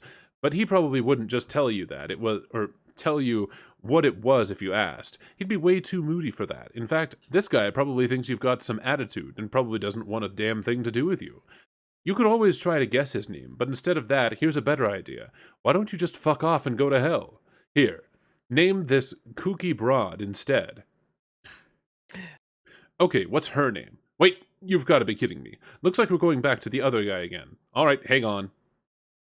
It appears this cool and moody dude had a change of heart. He feels pretty bad about flying off the handle like that, as if shit wanted nothing to do with the handle. Shit would like to reconcile with the handle and perhaps seek marital counseling. So, what's his name's gonna be? Enter name. Your name is Solix Captor. You are apeshit bananas at computers, and you know all the codes. All of them. You are the unchallenged authority on apiculture networking, and though all your friends recognize your unparalleled achievements as a totally sick hacker, you sort of feel you could be better. It's one of a number of things you sort of beat yourself up about for no very good reason during sporadic and debilitating bipolar mood swings. You have a penchant for bifurcation, in logic and in life. Your mutant mind is hounded by the psychic screams of the eminently deceased. Your visions foretell of the planet's looming annihilation, and yet unlike the typical sightless prophet of doom, you are gifted with vision twofold. For now. You have developed a new game, adapted via code parsed from the runes and glyphs in an ancient underground temple. You believe this game to be the salvation of your race, though you are not sure how yet. To ensure success, you will distribute the game to 2 teams of friends, a red team and a blue team. You will lead the latter group. Your troll tag is Twin Armageddons. You tend to speak with a bit of a lisp. What will you do? Solix, equip throwing stars to Strife Specibus. Why would you do that? A high-level psionic has no use for any particular Specibus allocation. Solix, fling stars Specibus word. You make short work of the Specibus and, oh god, one of your B-house mainframes, the silicone, was sliced clean through by your foolish maneuver. What were you thinking? The workers pair up and dance angry messages to you in binary code. Solix, taste the honey. No. You do not under any circumstances eat the mind honey. The consequences are highly unpleasant. You cultivate this honey for your Lucis. It helps him not be such a complete idiot all the time. Merely most of the time instead. Solix, calm those peas down. Nap time. Solix, get to work on the computer. At the computer. On the computer. With the computer. You are always up to your nook in the newest and hottest games. It is hard to walk around the place without squishing them. Whenever that happens, you are screwed, and you have to grow a new one from scratch, or just pirate it, you guess. But tonight is no night for games. Well, okay, it is. But just one game in particular, and this game is no joking matter. It is delirious bug nasty. Solix, recruit team leader.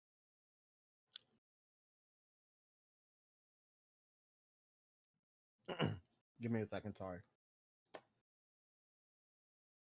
I could always pick it up for now, since we are rotating. There we go, yeah. Alright. TZ, you want to be the leader of one of the teams? You mean for your game to save the world? Yeah. Okay, I picked the red team. Okay, I didn't say anything about a red team or even that there were 2 teams, but fine. Obviously, you were going to set up red and blue teams. Come on. You don't know what I'm going to do. Stop being as though you can read my mind. It's not a power you have. Your strength of being blind and tricking people about stuff. And I guess being generally savvy and pretty decent and other stuff. But that's why I'm picking you and not some other schlub from Retardation Row. Solix, please. You're pleasantly, Oh, you are Mr. Appleberry Blast, and everyone knows they are your favorite flavors. Even though you type in yucky mustard, which is weird. Maybe there's more to me than you think. Maybe I'm not a 2-trick hoof beast you want to make me out as. Maybe I just want to give the red and blue thing a rest for a change and not make it so it's like, oh look, it's a predictable fuck with those 2 stupid colors. It's amazing how much everyone hates him. Maybe red and blue aren't aren't that great, and I hate them suddenly. Have you thought of that? Maybe I'm maybe I'm more of an is that aubergine? Aubergine. Maybe I'm more of an aubergine guy. Plus whatever that putrid color is you type with. What is that? Turquoise? May, maybe it's making me maybe it's making me turquoisey. Maybe maybe the new name for that color is summer shithead. It's summer shithead mist. Have you considered that? But, but I'm sticking with red and blue. So maybe you should suck on it. Maybe. Hmm? Just sometimes the lith keeps slipping. I would suggest just speaking with your tongue between your teeth carefully. Maybe. Maybe is such a stupid word. Maybe that big maybe we should all ponder tonight over some hot shut the hell up, tea. So you think I'm savvy? Yeah, I think so. Pick out whatever pick out whoever you want for rep team, and I'll lead the blue team. I'll send you the download soon. Talk to you later. Wait, maybe you should tell me more about the game first. How exactly are we saving the world? I don't know yet. I just know that I've seen. I just know what I've seen in my visions. Well, that the world will end and our race dies, and this is how we save it. And AA can back me up on this, so I don't have. So don't be all doubting me about it. I'm not doubting you. I think you're right. Mostly. Mostly, what does that mean? Well, when you talk about how you're going to die too. I am going to die. I mean, we all are, but especially me.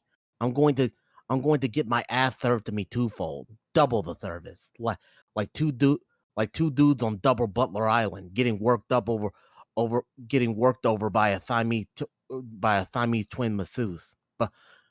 But before I die, I'm going to go blind like you. It has to happen like that. I'm not sure why, but I think it's like I'm not fulfilling some requirement for a true prophet of doom. In order for the vision to be right, that has to happen, and the universe will make sure it will. It's like how a prophet earns his stripes by being blind, like how an angel earns its wings. What's an angel? Some terrible mythical demon with these awful feathery wings. Yikes! Paradox Space uses them to usher in the end. How does it know what the angel to use? Huh? Eh? So yeah, we will all die, and especially me, in the story. But don't take this the wrong way, but how could you totally be sure about all of that? How do you know some of the real visions you're having aren't getting kind of tangled up with the, sort of way you are about yourself? What do you mean? How you get moping, you're always the victim of something, and how sometimes you think you suck when you really don't. Maybe that's just clouding your vision?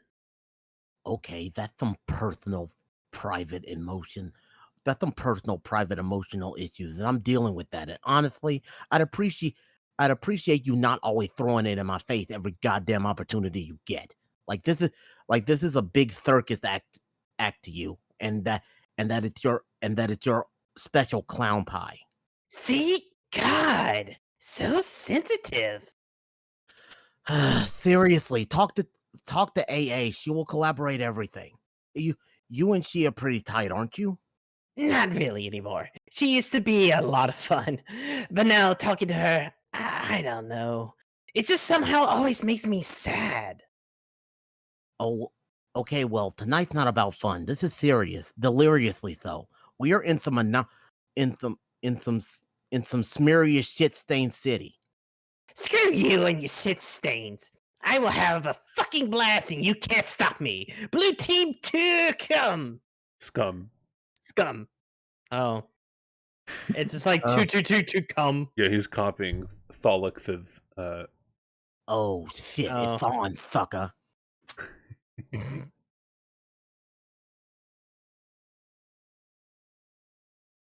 Do. Do, do, do. That. Okay, that was completely meaningless. What was the point? Whoever you are. Solix, deal with best girl. I mean, Apocalypse have risen. Did you set up the teams? Still working on it, but yeah, more or less. We we should all be playing soon. And Oh, I wait, get, what? Never mind. Did you want to be Solix? No. I'm talking about something else. Okay. Okay, I'll start over. Still working on it, but yeah, more or less. We should all be playing soon, and I guess leaving this dimension. That is what happens, right? Yes. So I guess you should be pretty happy about finally getting out of here. I don't know about that. Oh, would you at least be able to leave the voices behind? I don't know about that either. Isn't that kind of depressing?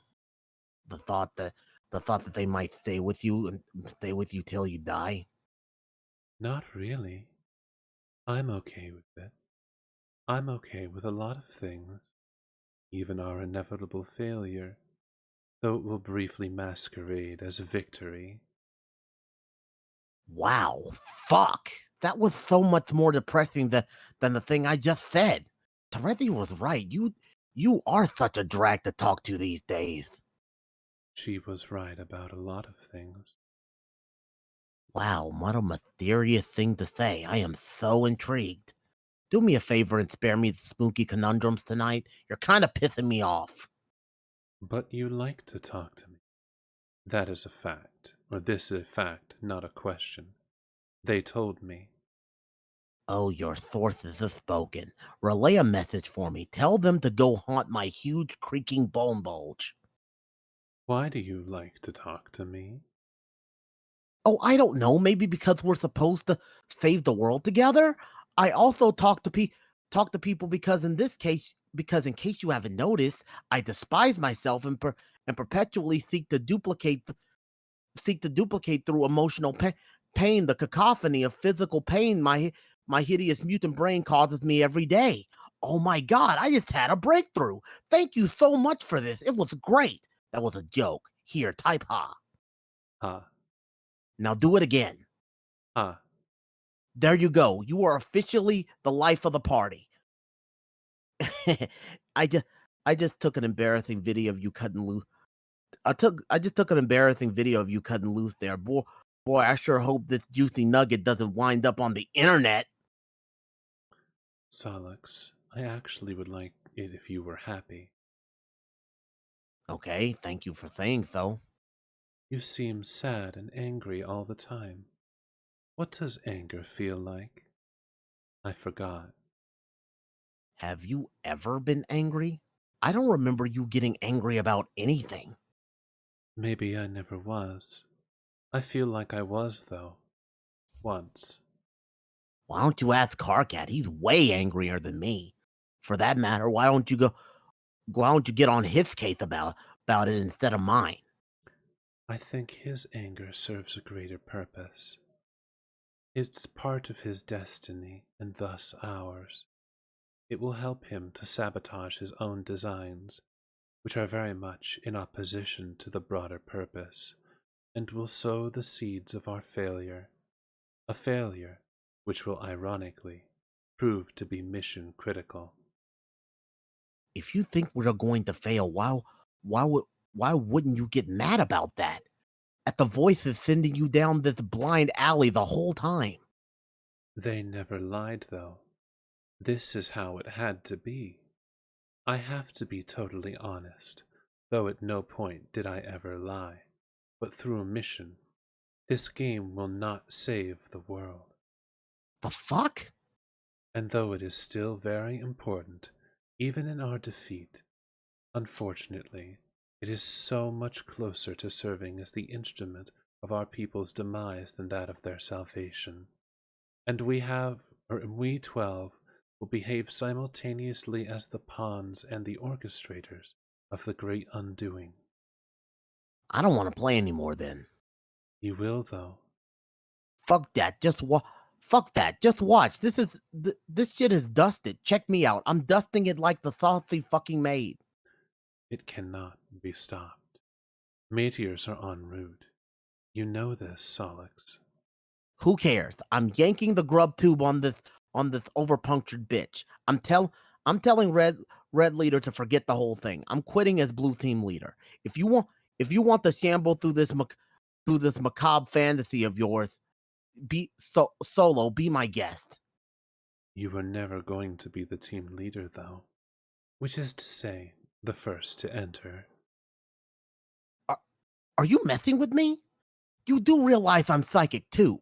I could pull so much trippy shit out of my spinal crevice. It would make your head spin like a dervish in the fucking blender. Get off your high hoof beast. I'm coming up. Huh? Up where? Hello? Solix aboard. Hey, change the plan. We aren't playing this game anymore. You don't have to bother recruiting. Sorry to waste your time. I'm not leader anymore. Karkat is. He is? He threw a tantrum about it, so I let him be Red Leader. Okay, that was fairly predictable, but that's fine. I'll talk to him about it. What's going on? Nothing. This game sucks and AA is full of crap. Sorry about all this. Homie. I'm back. Hello. Oh, welcome Hello. back. Hey, change the plan. We aren't playing this game anymore. Hey, guess who the red leader is? I'm the leader. It's me. Your plan to cripple your rival team has failed. I know, she told me. I don't care. This game is bad news and will cause the end of the world, not stop it. So forget it. Just go back to whatever you were doing, writing your shitty code or whatever. So pathetic. This is yet another feeble attempt to weaken your opposition. Terezi and I have already established a connection, and we are making great progress here. We are a great team, and I am a fantastic leader. We will beat this game in no time, while your team is clearly still asleep at the thorax. Oh, God, no, you idiot. I don't care about the game anymore. I just quit. I'm not playing. You should too. Amazing. You're either being really persistent with this transparent ruse, or you're really just that sad and incompetent. Neither case deserves my respect or my friendship. In fact, you know what? Friendship canceled. There, it's official. Bye-bye friendship. Oh, like you haven't said that like a billion times. You aren't in any position to question my competence. You are the worst programmer I have ever seen. You don't know anything about computers. Why do you bother? The only thing that you're good at is yelling and making huge mistakes. And being ugly and horrible in every way and having stupid little nubby horns. To be honest, I don't see what's so great about your programming or hacking. What is a hacker, even? Just some smug asshole in movies doing fake things and making up words. It's not even a real thing to be. It's just some bullshit title you gave yourself so you can feel like, or just a tiny bit less loathsome. Oh no, more childish burns. I don't have to prove anything to you. I'm a great hacker, period.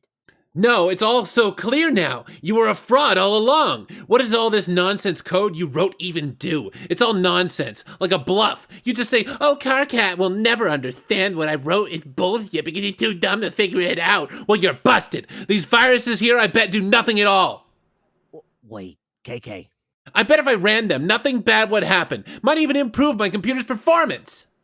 No, don't. How about this idiotic program with the red and blue code, which is a meaningless thing to do with code anyway? What does that even mean? It's another one of your scams. Why not sneak some bad clip art into the files too and pretend that's code? Oh God, don't run that. I'm serious. What would happen? I'm not sure, but it would be really, really bad if you ran it. Just don't. Aha! Just as I thought. You can't even come up with a good lie when I press you on it. Your bluff has been called. Compiling as we speak. It will auto-run when it finishes. Now I have to go attend to something outside because Terezi is doing something just unspeakably stupid right now. Whoops! Forget I said that. It was privileged information. You are the dumbest grub fucker on the planet, I swear. Later, douchebag! KK, do not run that code. Hello?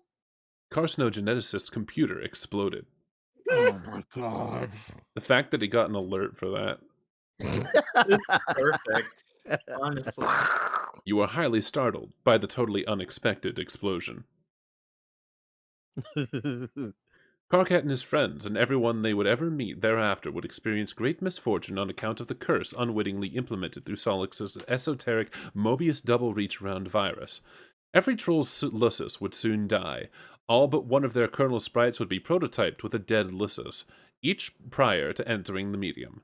Upon entry, they would each have a bittersweet reunion with the creature after the kernel hatched, triggering the sprite's metamorphosis. For the first time, the trolls would be able to have verbal conversations with their custodians, and would be guided by them along their journeys. Unfortunately, the underlings and warring royalty would gain the benefits of the monstrous prototypings as well. Each sprite, except for one, would only be prototyped once. The players would learn quickly that while one pre-entry prototyping per player was absolutely necessary for ultimate success, additional pre-entry prototypings merely empowered their enemies unnecessarily. The game has no explicit rule that demands something dead for prototyping, but in practice, the kernel sprite has particular attraction to the deceased or the doomed. Across every session ever played, exceptions to this pattern are extremely rare. Solix. Limit. Why did you send Karkat the code? It was such a bad idea. You suppose it was a boastful gesture to get a friend to think more highly of you, but why would flaunting your superior skills accomplish this? It was foolish. You thought to wipe all these clever viruses you wrote off your computer. They can only bring you more trouble. Solix. Delete. While deleting your... Virithith, more Virithith, really bad Virithith. Oh my god, holy shit, these are never compile these. Weak thought Virithith. V unhackable Ath. Import universe U. Auth execute this die. While deleting your virus folders, you pause on one oddball file you have lying around. You did not write this virus. You copied it from an obscure server, far beyond your planet's global network. This application is running on that server perpetually. It is an example or an extremely simple Ath program. Its main loop is tied to the lifespan of the universe. When the universe dies, a mysterious subprogram will be executed. You have no way of knowing what this subprogram does. It runs on an unprotected part of the server. It is completely unhackable. On a protected part of the server. You delete the file, but it won't do much good. The program is already running elsewhere. Luckily, whatever harm it will do will not be done for many billions of years. And even then, what harm could a virus do after the expiration of the universe? This file always struck you as quite odd. But Solix, even with his vision twofold, does not have the perceptional luxuries of our vision omnipresent. When executed, the subprogram will summon an indestructible demon into the recently voided universe. This monstrous being with the power of travel through time is inconvenienced very little by his arrival upon the Great Undoing. He has the entire cadaver of the expired universe to pick apart at his whim, from its birth through its swelling maturity and tapering decay. In reality, he is known to have marked for predation. He will go about assembling followers through various epochs, even going as far as personally establishing the parameters for his future summoning. Solix couldn't know that the virus is essentially a formality. The demon is already here. Sounds like your Lucis is agitated about something up there.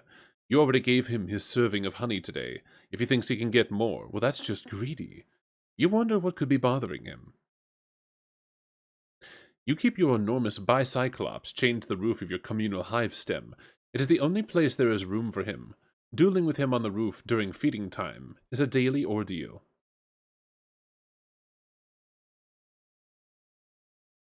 Be the other girl. You are now one of the 5 other girls. I got this. Probably. If there's any dialogue. Stop being the other girl. I'm sorry. There's not. You are now no longer the other girl, or any of the other 5 for that matter. What's the name of this dude sitting in his 4-wheel device? Enter name. Your name is Tavros Nitram. You are known to be heavily arrested by fairy tales and fantasy stories. You have an acute ability to commune with the many creatures of Alternia, a skill you have utilized to capture and train a great many. They are your friends, as well as your warriors, which you pit in battle through a variety of related card and role-playing games. You used to engage in various forms of more extreme role-playing with some of your other friends before you had an accident. You like to engage in the noble practice of Alternian slam poetry, possibly the oldest, most revered, and certainly freshest art form in your planet's rich history. You have a profound fascination with the concept of flight and all lore surrounding the topic. You believe in fairies, even though they aren't real. Your troll tag is Adios Toreador, and you, speak in a sort of, faltering manner. What will you do? Tavros, cut to the chase and play card games immediately. Poof. Poof! Poof! You kickstart a rousing match of Fight-a-Spawn with the only friend you've got to play with in person, your Royal Lucis Tinkerbull. You take a look at the favorable hand you dealt yourself and crack a mischievous smile. With a host plush at the ready, you quickly lob an Ugoni bomb and catch your adversary off guard. Oh god. Facehugger. Oh no. Scuttle off. Oh. Bulge. Nay. Oh no. Horseroni, I choose you. Tavros, command faithful. Horseroni. With a brooding whinny, Horseroni shuffles his mighty hooves and makes short work of the Fight-a-Sucker, boosting his vitals. Horseroni is now primed and raring for battle. Look out, Tinkerbull. Tavros, Horseroni, Spawn Tech, Slumber Buddies. You use your awesome bestial communion abilities and bend the ferocious stallion to your whim. Tinkerbull can't stand the suspense. Aw. Nap time. Everybody wins. Horseroni gains a bunch of levels. In no time he will be ready to breed, and you can put him out to stud. Oh no. Good game, everybody. That was a lot of fun. Time to do some other stuff, you guess. Tavros, roll up your ramp. This is how you get up to your Recupera-kun when it's time to rest. It's kind of a production getting in and out. Tavros, hop in. You can't fit all the way in because of your huge horns. It makes it hard to get any solid shut-eye. Oh great, now you're covered in slime. Why did you do this? You're going to have to change your clothes. There goes another solid hour down the tubes. Aw man, and there goes your four-wheel device down the ramp. That happens a lot. Tavros, take Lance. After a major cleanup rigmarole and a lot of crawling around your respite block, you equip your jousting lance. You like to practice your jousting outside. One day, you hope to prove yourself worthy of recruitment into the halls of the dreaded Imperial Cavalreapers, assuming you are not slated for culling first on account of your disability, or really any other arbitrary reason. Tavros, admire poster. You wheel over to your favorite poster featuring Pupa Pan, which is your favorite thing. You've always fantasized that one day intrepid young Pupa would come and take you away, and together you would fly to a beautiful paradise planet of legend. That is all sorts of fanciful stuff like pirates, treasure, a cruel villain, and a missing arm and a missing eye, and these weird aliens called Indians. You have left your window open since you were very young, just in case Pupa stopped by one night and decided to splash a pinch of special stardust in your face. You've had this interest far prior to your accident. Being paralyzed isn't what made you want to be able to fly. That would be dumb and would make no sense. Being paralyzed does sort of make you want to be able to walk, though. Way in the future. Over the course of your long journey, at one point you were fitted with a cool pair of robo-legs. The guy who likes to build robots built them for you. But then he does like to break them more than he likes to build them. It's usually why he builds them in the first place. Occasionally, though, he will allow philanthropy to override misanthropy.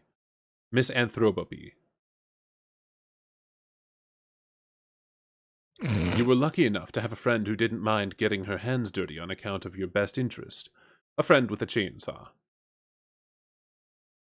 The guy who likes to build robots just stood there and watched. He would always make everyone uncomfortable whenever he would just stand there and watch. And way back again. But before that, you had to scoot around in your wheel device throughout the various worlds of the medium, and endure all sorts of follies related to your disability, which on account of their great plurality and marginal relevance we will not get to see just as well. Wow, look what happens when you space out and contemplate the future like that. The messages start piling up. Tavros, deal with AG. Alright, I want to take AG just for the first time. Oh, come on. I know, just for the first time, I said, and then anyone Just can for take the first afterwards. time, it gets to be best girl. Just the first time. Just the first time. All right. Go ahead. Tavros! No. Hey. Red team is going to bite the dust, and I know you are on the red team. Whoa. Really? Yeah, you totally are. My team's got no use for a boy that can't make no use of his legs. You were fated for a team of losers, full of blind girls and lame boys and cranky imbeciles. Okay, you're probably right about that. But I shouldn't be talking to you. Oh? I promised I wouldn't talk to you anymore. What? Promise to who? Rufio? Oh my god, who's that? I hate this guy already. He's, okay. Someone said I should give my self-esteem a name and to be careful about what I say to make sure I don't hurt his feelings.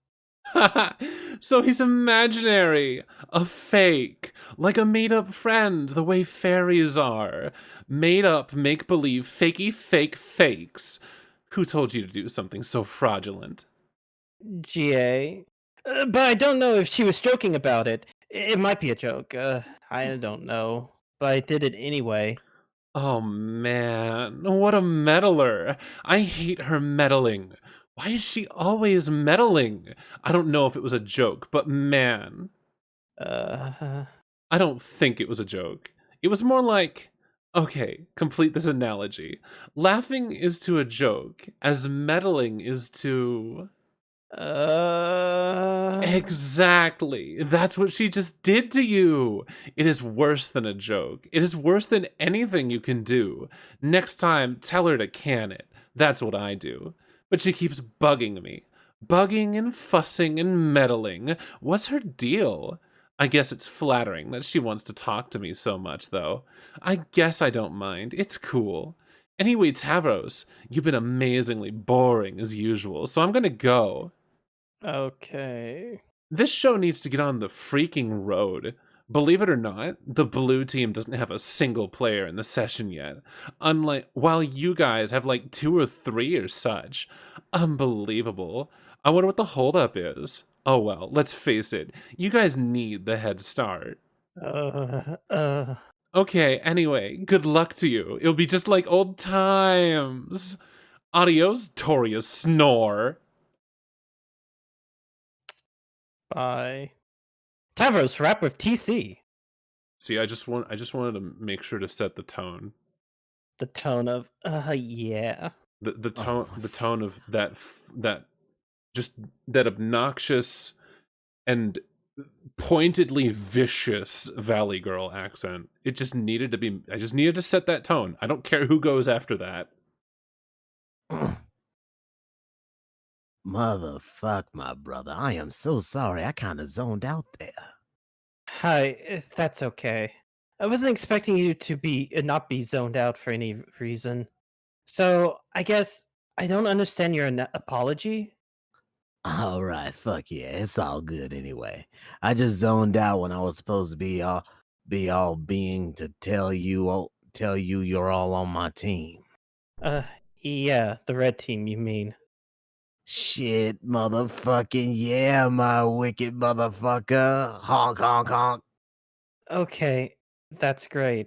I just heard about this from someone I don't want to talk about, but it still basically qualifies as good news.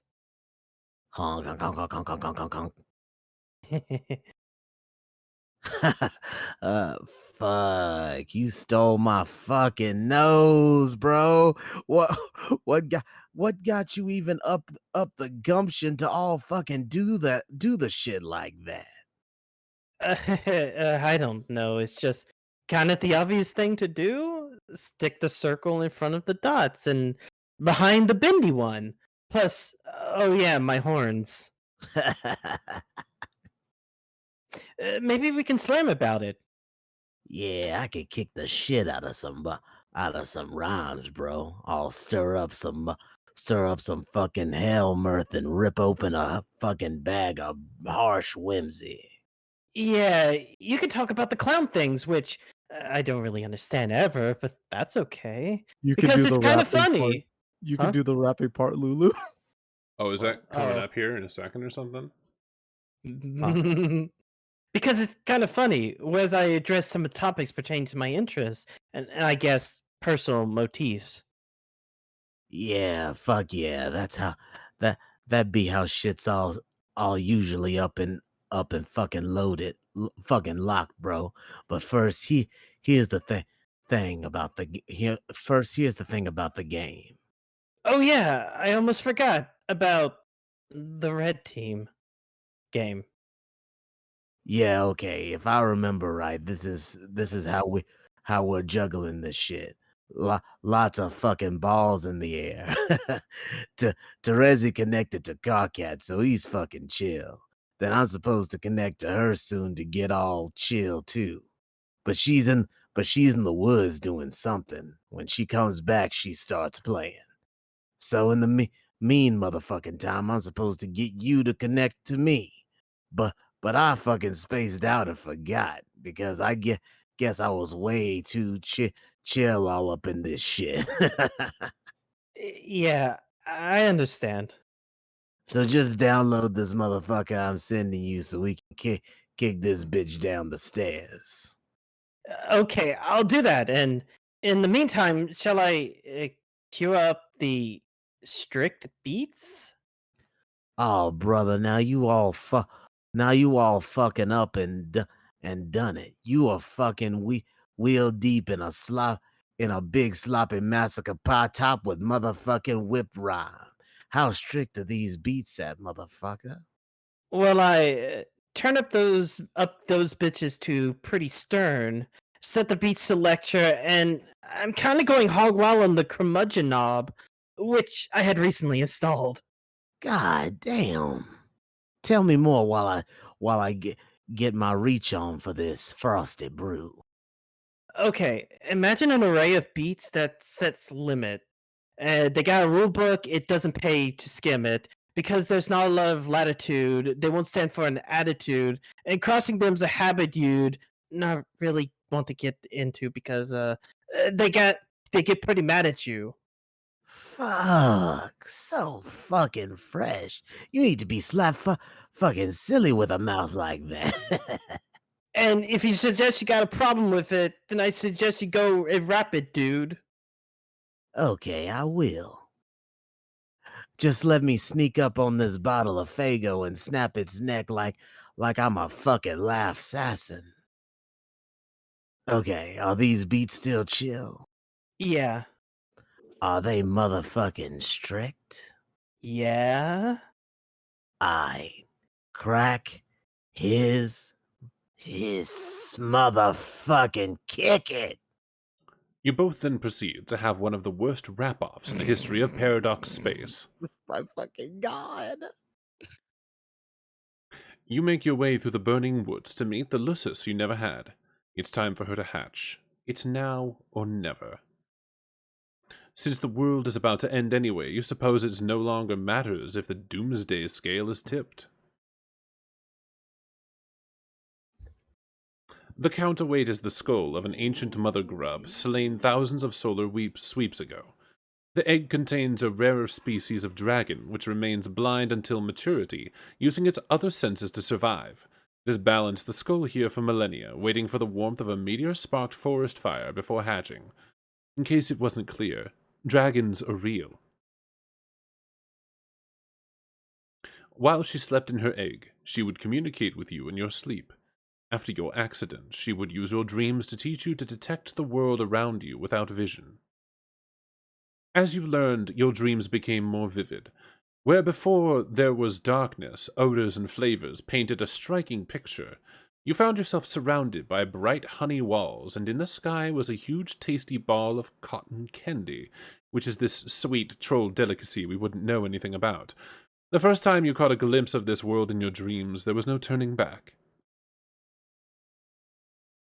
The young Lucis would take to the sky and promptly get herself killed. This would be much more shocking and maybe a little bit more sad if we didn't already know it was going to happen. We already knew this, of course, but of course you didn't. Unsurprising development. Genuine distress. The dragon never smelled it coming. She would fall to your tree hive. On your return, she would be scooped up by a sympathetic ally and deposited into the kernel sprite. Then you and she could talk. There would be plenty to discuss. The Doomsday device would display the amount of time you had to get back to your hive and enter the medium before the forest was destroyed. At the time, it wouldn't occur to you to wonder whether the device was directly responsible for the apocalypse, or merely served as its precisely calculated harbinger, and it certainly wouldn't occur to you to cast doubt on any perceived difference between those two things. It wouldn't until later, when you better understood the game you were about to play. Be the other girl. Other girl. Let's go. You are now the other girl. Render the girl in a more symbolic manner. That's better. We can now be properly introduced. Who's this spooky lady? Enter name. Your name is Aradia Megiddo. You once had a number of interests, which in time you have lost interest in. You seem to recollect once having a fondness for archaeology, though now have trouble recalling this passion. It nonetheless has led you to find your present calling, which came through the discovery of these mystic ruins on which you presently stand, and which you recently desecrated out of boredom. Guiding you to this calling were the voices of the dead, which you have been able to hear since you were young. The voices have become louder as the great undoing approaches. This trend in escalation began after an accident involving a certain kind of role-playing, which might have been another of your interests once upon a time. It doesn't matter much anymore. The accident resulted in the death of your Lucis, which prompted you to leave your home and take up to these ruins as residence. On the instruction of your ancestors, you have recovered mysterious technology from the ruins and convinced a friend to adapt it into a game that will bring about the destruction of your civilization. And by convinced, you suppose you mean tricked. He has tentatively named the game Scrub, which is a word that is not terribly elegant. If it were marketed by a legitimate game company instead of rapidly patched together by a young hacker, it would have ostensibly been given a better title. He is presently mobilizing 12 friends to play it, including him and yourself. He believes he will lead the blue team, but he is wrong. Your troll tag is Apocalypse Arisen, and there is typically a pronounced hollowness to your words. What will you do? Aridia. Retrieve computer. Ouija. It is not up to you to decide what to retrieve from your Sylladex. It's up to the spirits. Oh, no. Looks like the spirits are being cooperative today, if a bit cryptic as usual.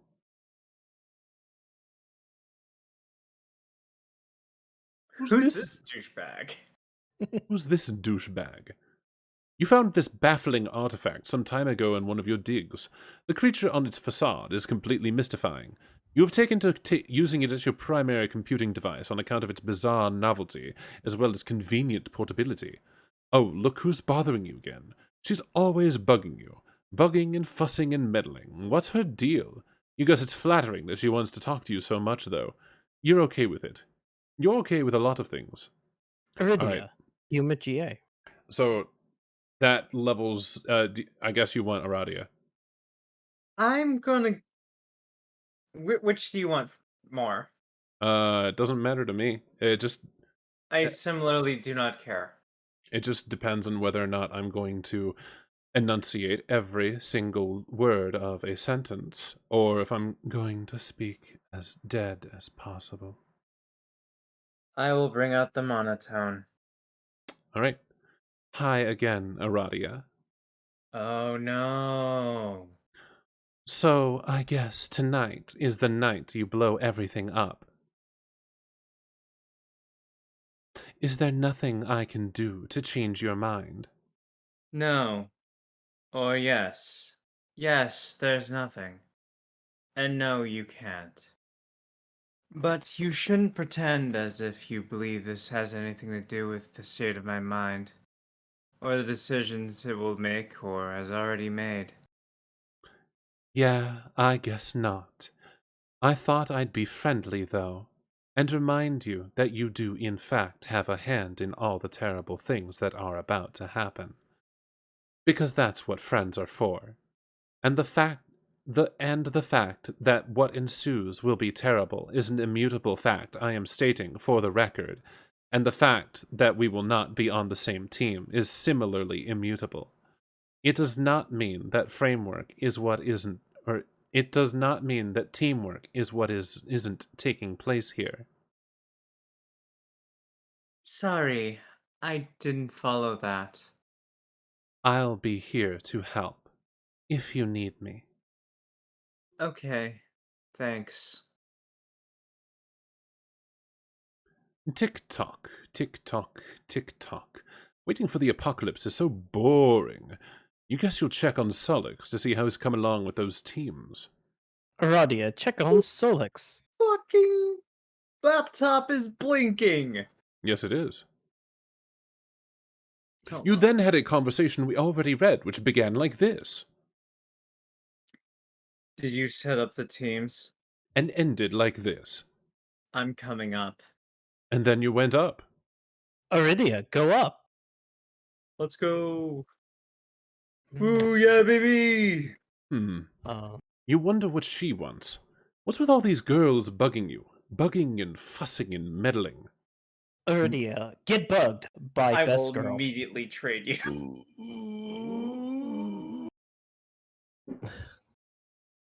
Aradia! Oh boy, that's way too many of the same letter in a row twice.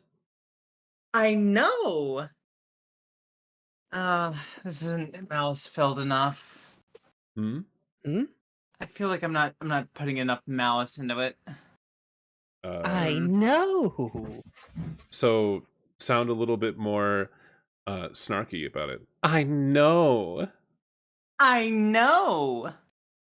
So, we're about to get started, right? Have you tricked Solix yet? Do you have Mr. Two Eyes all befuddled and flustered in your web of lies? Or Mr. Four Eyes? I don't know. Which nickname would you think would be suitably derogatory in this case, Aradia? How about 8 eyes minus 7? I didn't trick him. It's not like that. Okay, whatever. Point is, once you have pulled the finely woven silken mesh over his dumb, different colored eyes, you and I will start playing the game and be the blue team leaders. That's how this will work, right? Wait, do you mind if we're co-leaders? I forgot to ask. I just assumed it was okay with you. I don't care. Great, that's the spirit. And when I bring you onto the game, whatever the hell that means, then we can send each other stuff, right? That's how this works, right? Yes. Awesome. Because I have a present for you. It's a surprise and it's going to be great. From me to you. Just from me. From me alone and nobody else. I can't wait to see the look on your face when you see. Okay. Well, I'm sure it will be very thoughtful. Hey, speaking of which, what will the name of our team be? The blue team. Oh, no, no, no, no. I know that. No, I mean the name of our team. You and me. Just us. I haven't given it any thought, nor did I think such a thing was up for consideration. But if you want to pretend we both have a separate team together, and name that team, Then knock yourself out.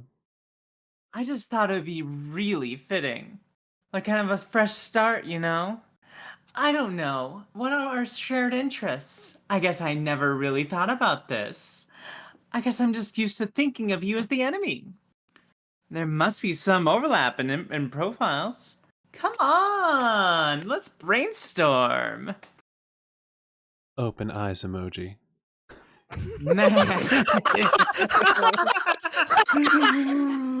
Perfect.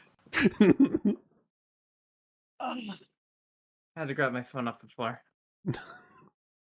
O_O. Is it Oh Man? Are we at Oh Man? Man, Oh, it would be no. great. Man, it'll be great. We'll be unstoppable. Surely you must admit it'll be nice rebound from the team charge debacle. I never think about that anymore. Oh man, I'm so dumb. Here I am running my mouth and opening up old wounds while at the very same time trying to make amends. What an idiot. It's okay. Hey, speaking of which, that loser's gonna be on the blue team, is he? Which loser? Your old team buddy. No. Oh, thank fucking goodness. Talk about dead weight. You made the right choice, leader. I mean, co-leader. I didn't exclude him for that reason. Or at all. You're just not getting it. You never listen. Man, now I got this huge beef grub lodged in my nook just thinking about him. I'm gonna... I'm going to go give him a hard time. Let me know when you're Let me know when you're live. Later. Don't do that. It's really childish. Wow. Be the mysterious spider girl. You try to be the mysterious spider girl and fail. She's way too mysterious for you to be her yet. Seriously, what's up with those glasses? What's up with that robot arm? What's her deal? She guesses it's flattering that you want to be her, though. She guesses she doesn't mind. It's cool. We'll learn all about her a little later. Solex, get back to Aradia. Aradia. Alrighty, I would like to apologize. I flew off the handle there. It was like the handle of a ball guy going really fast, and it was his toupee. So I'm sorry. It was my fault. It's okay. I hope we're still friends. Yes, we are. So anyway, I think even though I quit as leader, I'm going to play the game now because it's either that or get totally creamed by all these fucking space boulders. Hey, maybe we can make the best of the game anyway, even though I guess we're going to lose. No, I'm sorry. You can't, Solix. Not yet. Oh my god, are you going to give me shit again? After I crawled on my belly like that, all groveling at you like some low-class guy with whatever color blood is lower on the hierarchy than mine. What's worse than yellow? Fuck this confusing caste system. Anyway, screw you. I'm playing the game right now. No, you're not. Trust me. Wait, what's this? Are you hearing that spooky message from the grave? It is my ability to give a shit, which just died. This is where you laugh again. Come to the window. Why? Because I'm outside. BS. Take a look.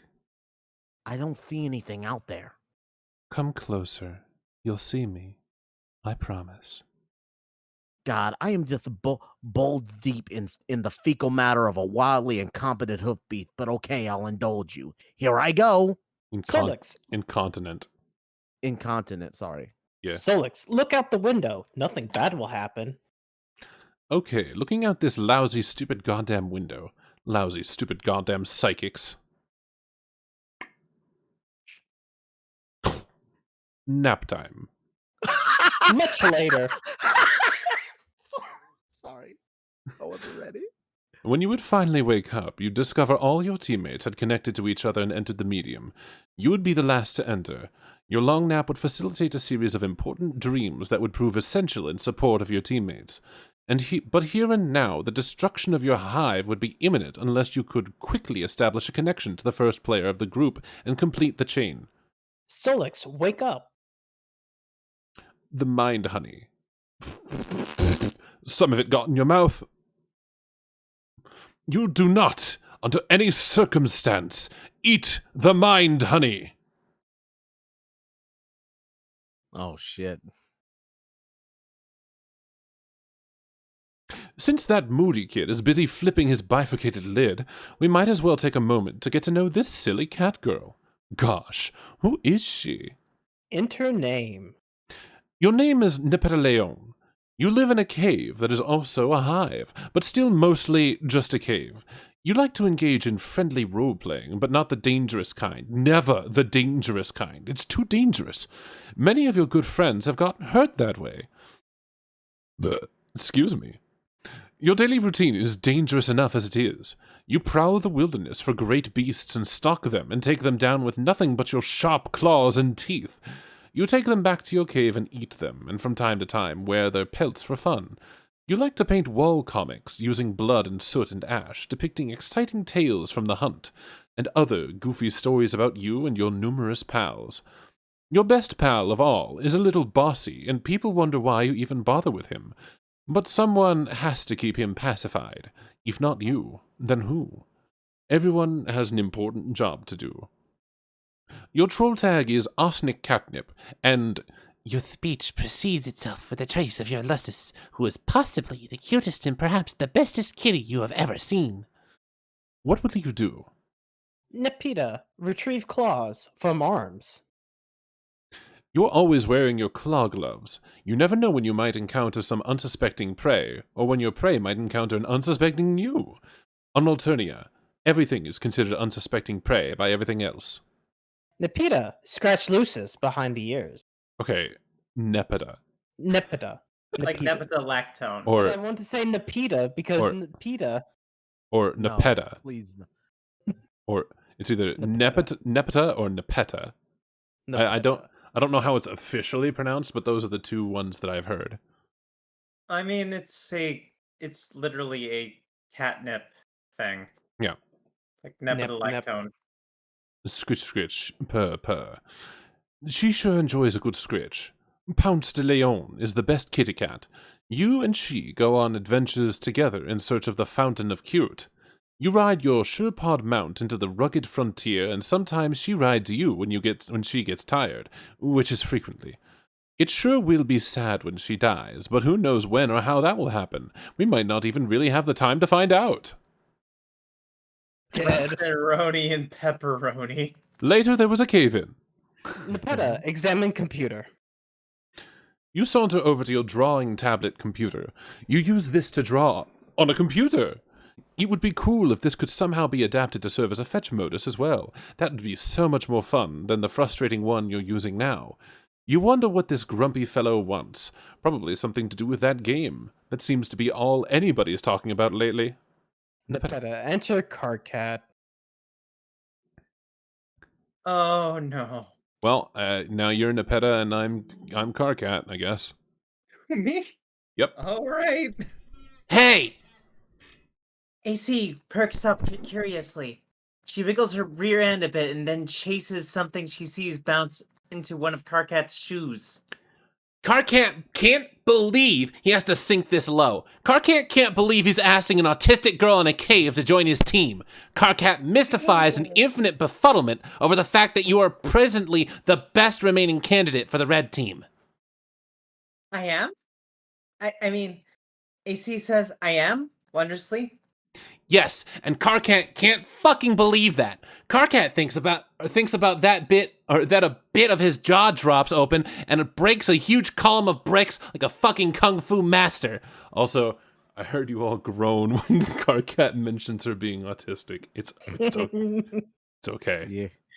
It's all right. Just the accuracy. Yeah. Oh boy, let me see where we are. Okay. AC gathers up the brick pieces and builds a cute little house and invites Carcat inside. Okay, good. It's good that you're talking about building. Even if it's in the most inane possible context, you're going to be doing a lot of it. Yes, that sounds fun. Okay, what should I do? Okay, briefing. Me, Terezi, Gamzee, and Tavros are all playing now. The connection order is AT, TC, GC, CG. We need someone to connect to Toreador and get him in the game. I have GA lined up for the red team because she is one of the few remaining sane ones left to play. Okay, the only sane one. But she doesn't want to connect yet because of some mysterious bullshit. So I was like, whatever, what else is new? So I guess that leaves you. Terezi said she had you lined up to play back when she was the fake leader, so I said fine. So just connect to Tavros and later we'll worry about getting you in. All right. I guess I'll talk to him about that. Oh, AC pauses and looks up a little bit at... Okay, AC pauses and looks up with a little bit of chagrin. I forgot I have to talk about someone... I forgot to have to talk to someone else about this. I have been procrastinating. Oh God, are you really serious? It's not that big of a deal. This boggles my mind. How can you be best friends with the only guy on the planet who's a bigger asshole than me?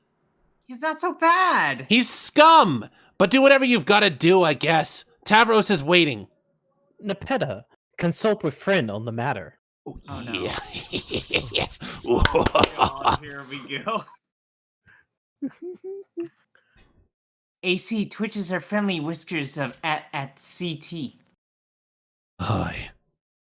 CT perplexes over where he put that important wrench that he needed for building a fancy robot or something. He says, "No, now where did that silly old wrench go?" Look, what are you expecting to accomplish with this? But oh look, CT peeks around the corner to find that a very playful kitty has stolen the robot wrench and is now kicking it vigorously with her hind legs. This is foolishness upon 100,000 prior, equally unsolicited foolishnesses. You will stop now. Rawr! You're so lame. I'm not. I'm fine. No, lame. No, I'm not. Lame. No. I'm sorry. Come on. It's fine. Come on, you can do it. You can get through this. It gets worse when you say things. No, it's fine, Lane. No.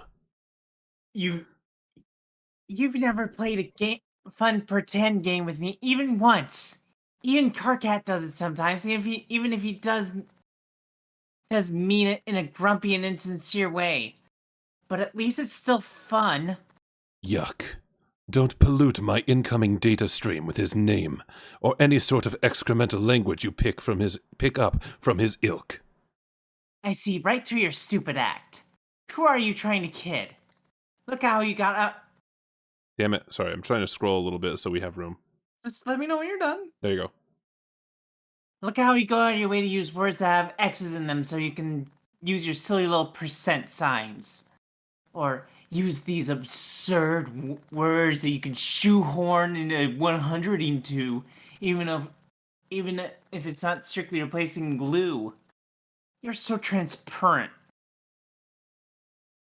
I can tell that you don't even like to play. I can tell that you like to play games. Deep down, you are a guy who likes to play games. I can smell a guy who likes to play games from so far away with his nose. You have no idea. X33. If you're looking for a loophole through which you may extract concessions from me, you'll have to look elsewhere. See? What the hell? Nepeta, what did I say about that awful language? I won't stand for it, and you'll stop. Oops. Sorry. Your fraternization with the base classes have loosened your morals. Can't you see this? Suck. Alright, I'm good. Sounds like you're having trouble. Nah, just burps. No, I don't care. They're fun! And I don't know anything about classes or bases or blood color. It doesn't matter. What does green blood even mean? It doesn't mean anything to me. What should it mean to anybody else? Well, green blood is okay, but it's not great. But that's why you're lucky to have me to look out for you. Because you don't know better, and you can't fight the role the mother had in store for you.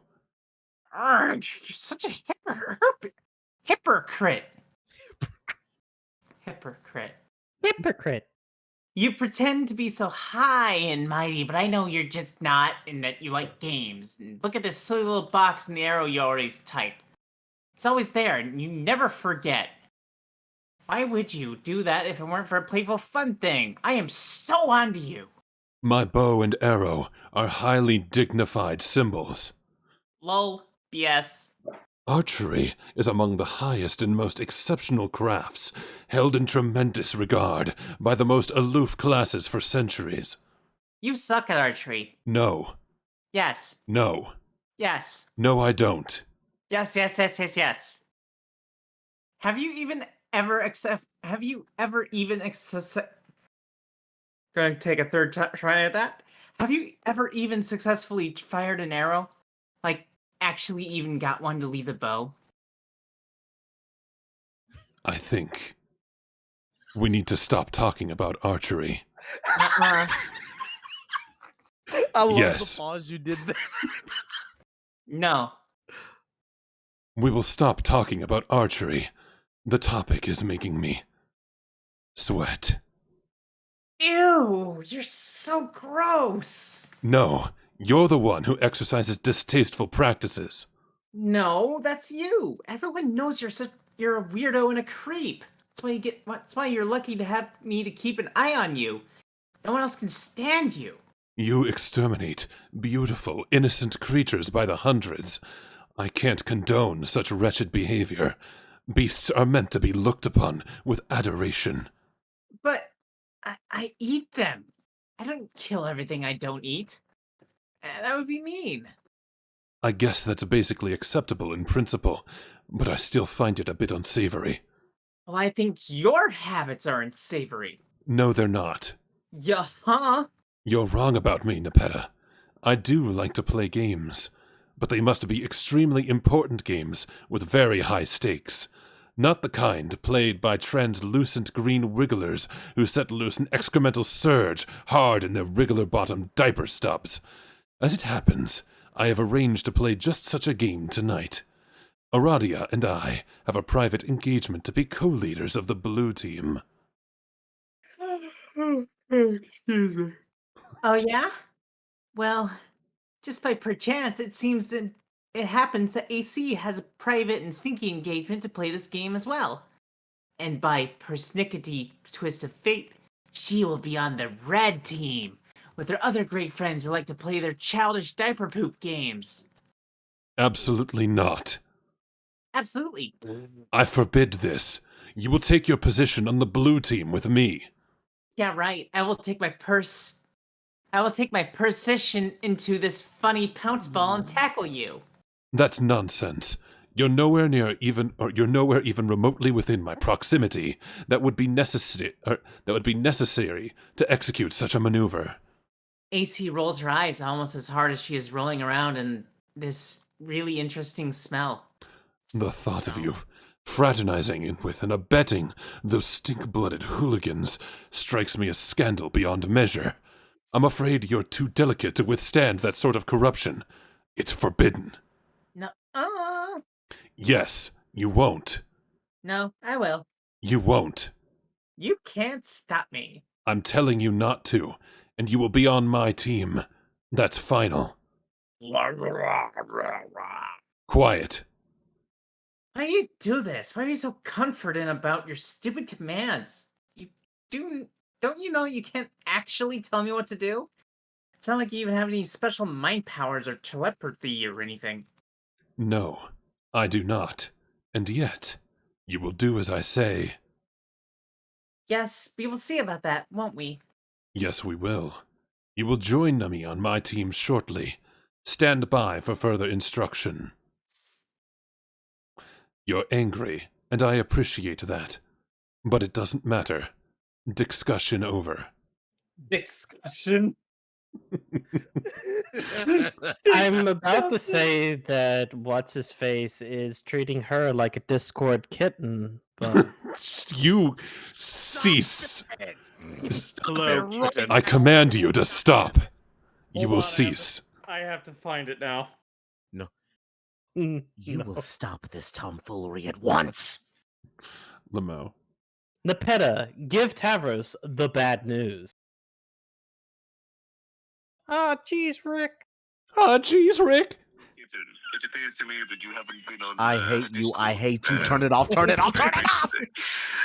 Daddy is getting displeased. I would appreciate this. I hate it. Stop it now. I hate it.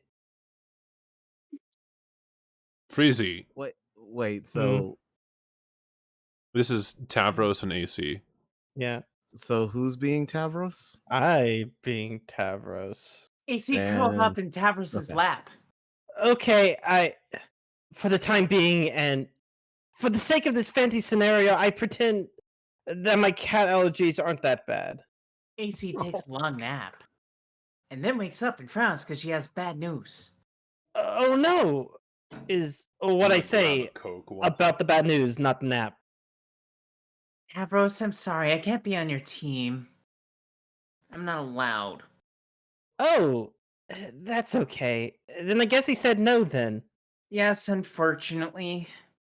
Arg, I'm so mad! It's probably for the best that you listen to him. I don't know. You think so? Well, if you didn't listen to him before, and you might have played games with us before, and something bad might have happened to you. Perhaps. But I still feel bad. I'll find another player. It's not a big deal.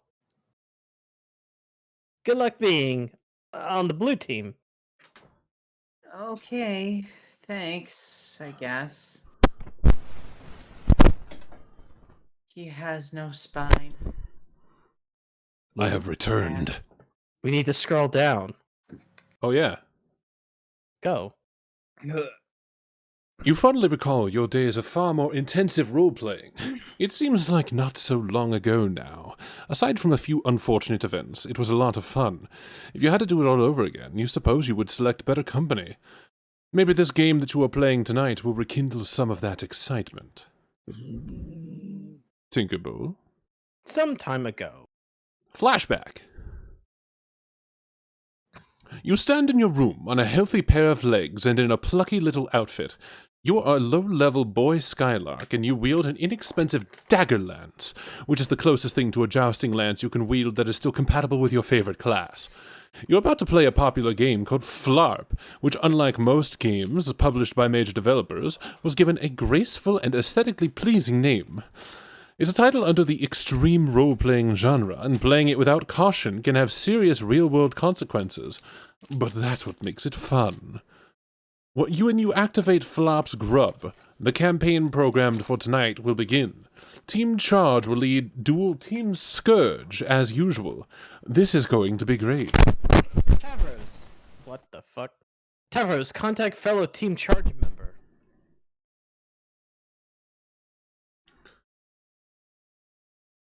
Oh, Aradia. My grub is laying... Huh? Aradia. My grub is laying now, so... I'll be ready soon. Cool. Mine too. I don't know where Terezi is, though. She's running late. Oh, should we wait? No. I'll be here clouding her campaign for her regardless, with or without her. Her loss if she doesn't make it. I'll give you a chance to gain some ground. Okay. You picked a tough class, Tavros. One of the really useful combat abilities come into play, or none of the really useful combat abilities come into play until you reach a very high level. But I suppose it will be rewarding when you get there. Yeah, I think you're right, but it's a class I think is the most fun, and battle skill's not all there is to being a great adventurer. I couldn't agree more. You might be the only flarper in the world who really understands the true spirit of the game.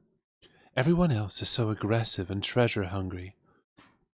But that's what makes beating them all the more satisfying. Yeah, I guess. Remember, your Clouder isn't going to pull any punches tonight. Don't fall for her mind games. I'll be here to assist, of course. If you're in trouble, don't hesitate to ask for help. Yeah, I won't. Thanks, Aradia. No problem. Tavros, hatch campaign. Your data's gaming flabstractions hatch out of their eggs. These comprise all the data and procedures you will need for your adventure tonight. Are those I'm- the Castlevania bats? Yeah, those are like definitely GBA Castlevania bats. Definitely not copyrighted material. Nope. Yeah, Mm-mm. disperse. They disperse through the terrain surrounding your hive. They follow both pre-programmed and live instructions by your Clouder, a member of Team Scourge, whose role is to provide you with a challenging scenario, while your teammate does the same for Scourge's other player. Tavros, go outside and begin adventure. You take your starting position in the field. The game is afoot, and anything can happen now. It's up to you to consult your maps and work with your teammate to discover the objective of the quest, find treasure, and slay monsters. Your stat bat has bonded with you. This keeps track of every attribute for your character, including vitals. While these attributes in principle remain abstractions, due to the fact that this is an extreme role-playing, they will always relate in some way to your real-life attributes as well. You've got to be careful out there. A little later. Can I be Vriska this time? Go for it, man. Well, Uh, well, This is boy, great. Skytar. Well, boy, Skytard, are you going to just stand there all night? Make your move, make your move, make your move. I just think these monsters are too strong. Sorry, but they don't seem appropriate for this campaign. Weak, weak. Wiki, is that a real thing to say? Yes, your blatant excuse making is the weakest lame that ever shit the coward bed. Roll your dice, make your move, advance or abscond. I can't abscond. There's no absconding place. But absconding is what you do best. You That's can't, right? I ain't. Oh wait. I ain't managed to cloud a scenario. I ain't managed to cloud a scenario yet. Yet you couldn't squawk out of in a blazing trail of of Clugbeast feathers. You can't hope to beat Tabros Nitram in an abscond off. He's simply the best there is. That sounds flattering, theoretically, but I don't think. Hey, pipe down. Make your move. Advance or abscond. Advance or abscond. Roll, Tavros, roll. Okay, hold on for one moment. God, they're equally terrible. Aradia, hey, are you there? Hey, Trezzy, I have a problem. No one can help you, Tavros. Okay. Time to decide. Where is everybody? What does that have to do with your present cowardice? I don't know. Probably nothing. Are you going to roll? No, I can't. Why not? Because I was thinking about the numbers and it's impossible for there to be a favorable outcome, no matter what the dice do. So you give up? Yeah, maybe. Why not roll and make it official? Why would you want to cheapskate me out of bonuses like that? It's so thoughtless. Uh, Am I going to have to take matters into my own hands to make your move for you? I thought you couldn't use powers. I mean, real life powers, not game ones. It's against the rules. But if you're going to break the rules and refuse to roll, what choice do I have? I hate that it'd have to come to this, but what can I do? You know what? A+. Tavros, have I mentioned how cute you look with that plucky little outfit? Why, why, if I didn't know any better, I'd say I was playing with Pupa Pan himself. Isn't that what you want, Tavros? To be like Pupa? Of course you do. What boy wouldn't want to be like Pupa? So dashing and brave. He is everything you're not. For one thing, he can fly. Do you want to fly, Tavros? Have you ever wanted to fly? I bet you haven't. Tried. I bet you haven't. Have you ever tried to fly? I bet you sorry. haven't. Oh, sorry. Have It's you okay. ever tried? Have you ever tried to fly? I bet you haven't. How about we take to the skies, Pupa? Oh, you like that idea, Pupa? Yes, you do. I can feel it in your simple, malleable brain. You want to fly so bad. Fly, Pupa! Fly!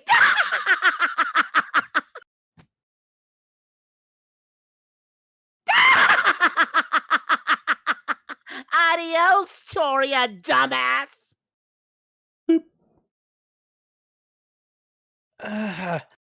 AG just jumped me off a cliff with my brain and my legs also, and now they feel invisible. Wow, I'm not sure there was a better way to say that. Anyway, that's really all there is to report on the subject of me getting hurt. Hey, asshole, stop playing games for girls! Back in the present. But not too far in the present. Right around this moment, with Carcat in the toilet during a conversation we have already read, which ended like this. Oh boy. You need to get with the program, Carcat. Have you talked to AA? 44? What? Apocalypse Arisen, sorry. No, of course not. Or TA, or AG, I guess, or CA. Really, this is like the whole conspiracy about this, as I'm finding out. Well, why don't you just tell me so I don't have to talk to any of those double-talking assholes? I can't! I gotta step out of the tree for a moment. When I come back, I'll enter the game. See ya! Psst. Hey, brave leader. Oh my god, why are you talking to me? Can I join your team? Yes, I'm glad you asked, because there is a wide open slot for the most vile, backstabbing sociopath who ever lived. You really helped me out of a jam by stepping forward. Vile, backstabbing sociopath. Carcat, did you copy and paste that phrase directly from your personal ad describing what you are looking for in a lady? Ha ha ha! More cagey cutesy bullshit. Like I'm not up to my lobe stem with that already, having to deal with Terezi. You both must have been insufferable when you were a team. Your opponents probably all just tried to commit suicide after a few minutes of putting up with your fangy grinned drivel. That's probably how it all went down, or how it all went down when the shit hit the thresher. That's not a bad guess. But man, Carcat, you are giving me a hard time. I don't see how we're supposed to be becoming friends if you recoil from my olive branch. I'm twitching a mummified bovine phallus in your direction. Like you're twitching a mummified. Oh, sorry. I missed I'm the word. sorry, I just remembered okay. the Midnight Crew. Becoming friends? What the fuck? We will never be friends, moron. Not even hate friends? No. More like twitchy-eyed projectile vomiting and utter disgust friends while I perforate my bone bulge with a culling fork. Yes, I'll take it. Get lost! Anyway, I was just joking about wanting to be on your team. I'm already on the blue team. Oh, really? Wait, let me count out of 8 of these things. Hold on. Question mark, question mark, question mark, question mark, question mark, question mark, question mark, question mark. There, I am now an enormous tool forever. Yes, Aradia and I have an arrangement. We will be co-leaders. But really, I will be the leader. Shh, don't tell anyone. What do you think, Carcat? Can you take on 2 dangerous ladies at once? Yawn. Come on, aren't you a little nervous that I will oppose you? You should be. No, you're just a run-of-the-mill little cycle girl, a troll cake or a dozen. I'll be taking apart the blue team with brutal efficiency. You'll see. You never played one of your dumb games with me, so you never had the privilege of seeing what I can do. Enjoy the show, sweetheart. Just don't think about using your mind control tricks on my players. Remember your truce? Those days are far behind me. Anyway, I can't control just anybody. They've got to be impressionable, like you. You can't control me. Sure I can. I just choose not to. Yeah, okay.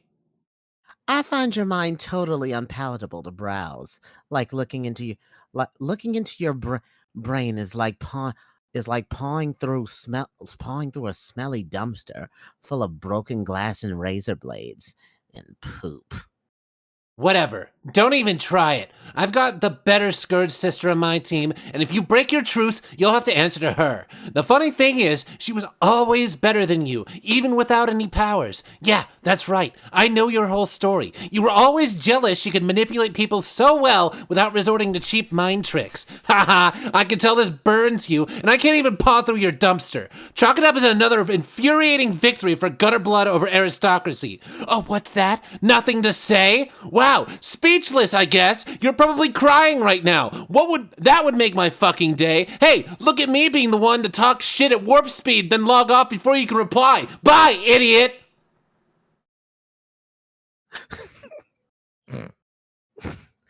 Oh, back so soon? Did your thumb slip on a button? I guess you can't get enough of me. You made me do that, and you know it. You ain't got nothing on me and you can't prove shit. Anyway, Carcat, I just wanted to say, heart emoji. Carcat, be the other asshole. You are now the other... Oh, God. You decide that we could probably stand to delay this guy's introduction a little longer. Why don't we see what someone else is up to? Anyone. Hurry. You switch to a vague teaser of the final unseen troll in the nick of time. Ah, thank God. Oh no. No, baby! Aradia, go home. Let's fucking go. You head back to your hive to get the blue team's session started. It's been a while. You revisit the remains of your quaint rural hive. Your laundering and the small excavation sites you dug up for practice are all overgrown with vegetation. You haven't been here since the night of the accident. On that night, you found your calling. The voices of the dead grew louder, urging you to return to the ruins you discovered not long before. You left so abruptly, you didn't give it the time to bury your Lysis. But that's fine, because trolls don't typically bury their dead. Leaving bodies to be consumed by wild animals is more customary. Aradia, begin session. Sorry, I clicked it first. No, that's fine. You have an arrangement to begin the session as co-leader with one of the Blue Bloods. You understand this player intends to take a power grab and take sole possession of the leadership role. Such subterfuge is typical of their cast. But you're perfectly okay with this. It's one of the many things you're okay with. You allow your co-player to take the lead and enter the medium first. You understand that the leadership role is essentially meaningless, aside from offering the distinction of being the first player to enter. You also understand that entering the game second was always your intention. Aradia, connect to server player. You have a server player connect to you, someone you personally selected for the role. The devices required for entry are deployed.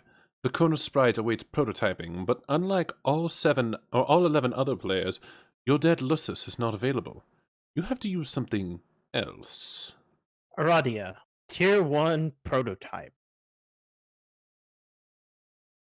Prototyping with the frog head before entering the medium would prove to be critical for later success. Just another of the many assurances whispered by the dead. You've long since stopped questioning them or doubting the future significance of even spontaneous acts of frivolous desecration. Compelling your nonplussed server player to perform this task might have proven difficult. Luckily, your telekinesis, an ability greatly magnified through your calling, would be sufficient to move the massive object, whereas the game cursor likely would not. Your server player simply watched in mystification.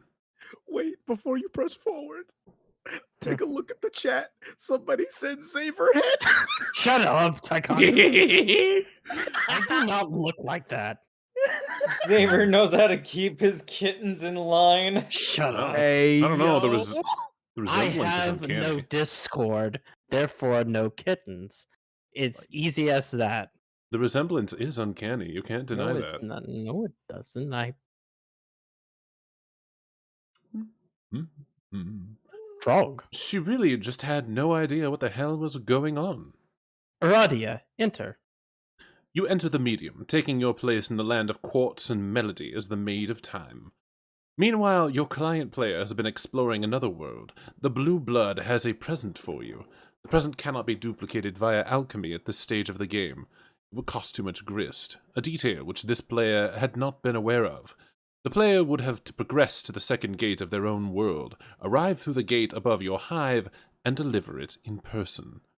Facilitating this delivery was one of the reasons why it was important for you to enter second. Your server player's confusion is only in part due to learning the ropes of a new game. There is a more significant reason for her befuddlement. While she followed your advice and went through the simple motions of game setup, at no point were you visible on her monitor. She saw your damaged hive. She saw the alchemitor and other devices she deployed.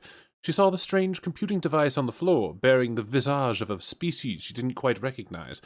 She even saw a big stone frog head fly through the air all by itself and become the frog sprite. And though she would ask why, you would always delay the answer. The fact remained. She couldn't see you. Aradia, tier 2 prototype. She couldn't see you. No, I'm your kitten saver. She couldn't see you up until the moment after the sprite's second prototyping, because you were dead all along. Dun, dun, dun. Okay. We are all completely blown away by this stunning revelation. Wow, dead, really? Like a ghost, huh? Nepeta, interrogate Frog Girl.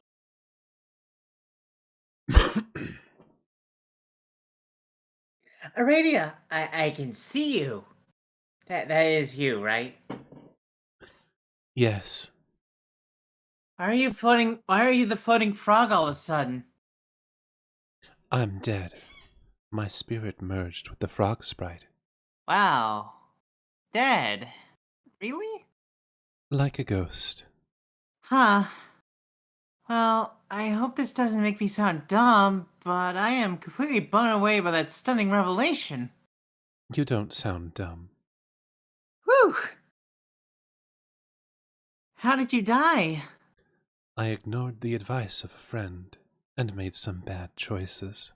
AC rumples up her nose in perplexement at AA's really vague and spooky answer. But that's good, because I kind of think I don't want to know. It's making me sad to think about it. Okay. Sad face. Nepeta, can you please keep this a secret?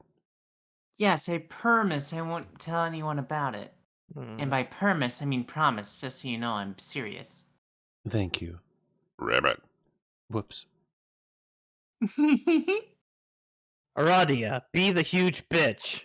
Blah, blah, Yeah. huge bitch. Blah, blah. Enter the name. Your name is Vriska Circuit. You're a master of extreme role-playing. You can't get enough of it, or really any game of high stakes and chance. You have persisted with the habit even in spite of your accident. But then again, you don't have much choice. Ulysses is very hungry, all the time. She can only be appeased by the flesh of young trolls. You cloud campaigns for teams of floppers, utilizing your abilities for orchestrating the demise of the impressionable. Your victories supply you with treasure, experience points, and spider food. You're something of an apocalypse buff, which is something you can be on Alternia. You're fascinated by end-of-the-world scenarios and enjoy constructing doomsday devices for the hell of it. You are drawn to means of dark prognostication and the advantages they offer, particularly in gaming scenarios.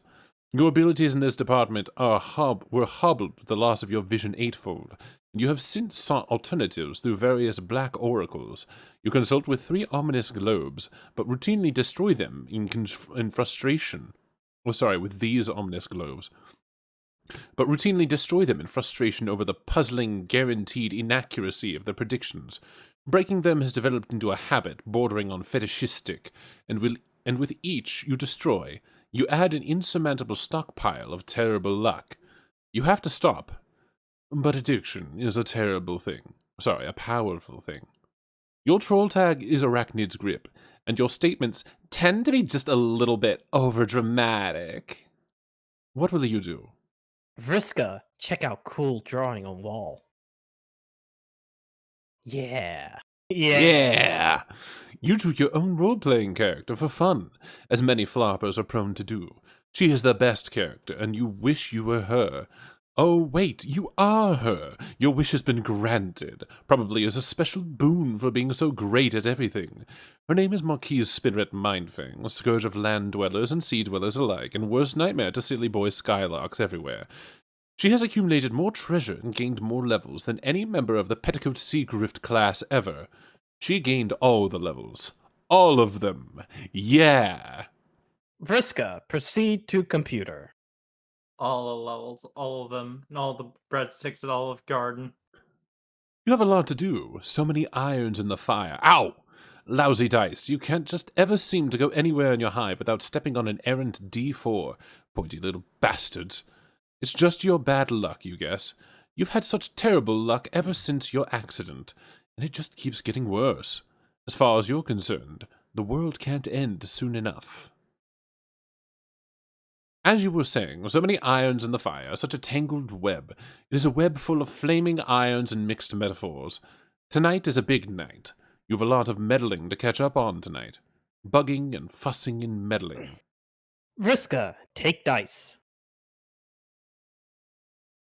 You equip your enchanted dice set, the fabled Fluorite Octet. It consists of 8 D8s, plundered from a ghost ship during a particularly challenging campaign. In ancient times, such weapons were employed by roving bands of gamblignants, deadly marauders with a passion for chance. They all died off, though. Took too many crazy risks. Rolling the dice will execute a wide range of highly unpredictable attacks. Very high rolls will be devastating to even the most powerful opponents. Of course, with the luck you've had lately, you couldn't make a good roll to save your life. Got to do something about this awful luck.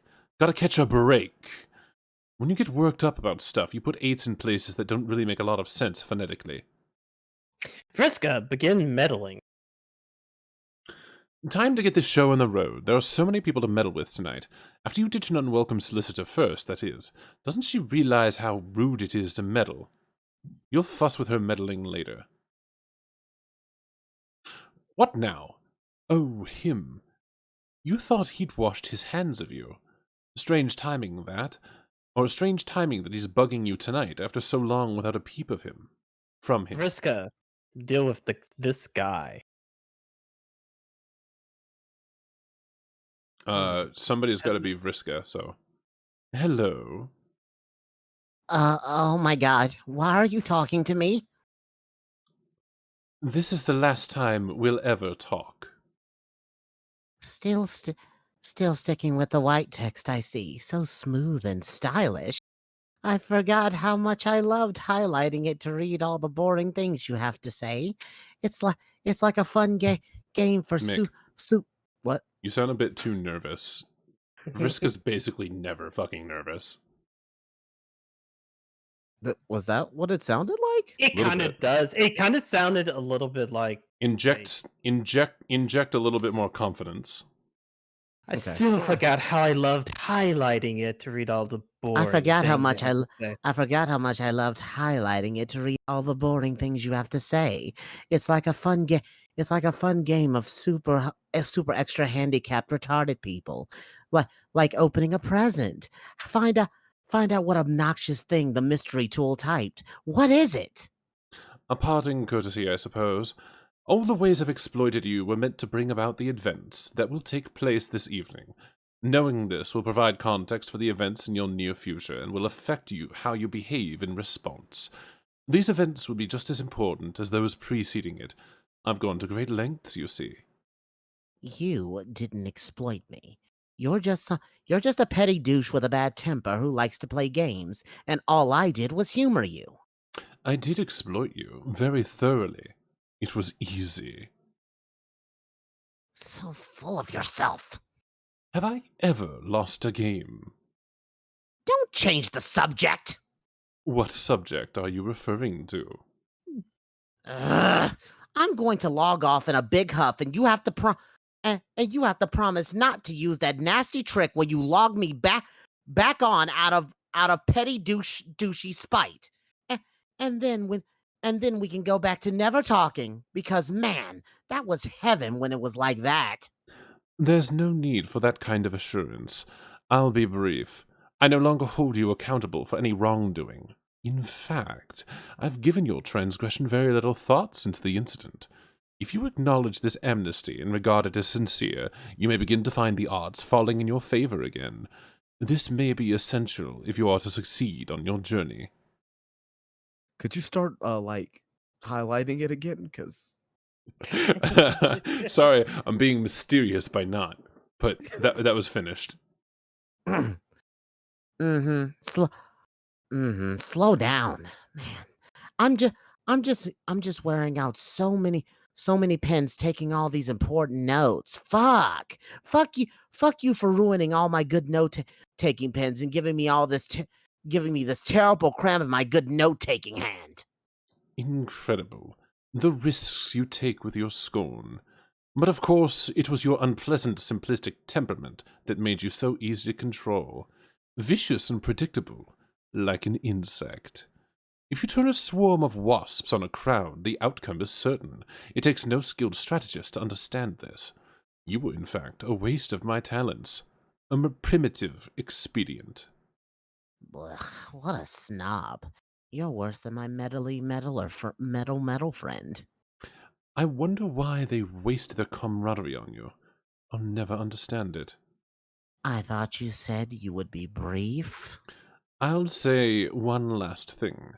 Though the magnitude of the ensuing destruction resulting directly from your actions will be neither possible or necessary for you to fathom, there nevertheless ought to be a silver lining.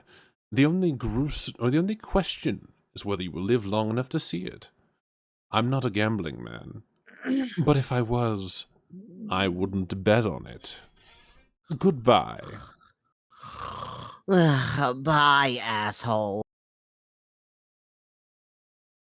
More hollow comebacks, as hollow and wish-washy as the inside of one of those dumb black globes. What use is all that attitude against a guy who's never wrong? It's so depressing. You can't even work up the energy to smash this stupid thing.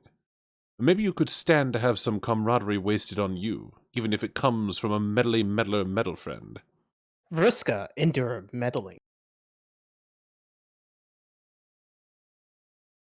What? I just wanted to know, is your Lucis dead yet? Huh? What kind of question is that? Is this a trick? Are you trying to sabotage me? Are you in cahoots with someone? No. Cahoots! Cahoots, I say! You sure do seem to be saying cahoots. I'm just asking, because mine's dead. What? Oh no, how did that happen? It was just her time.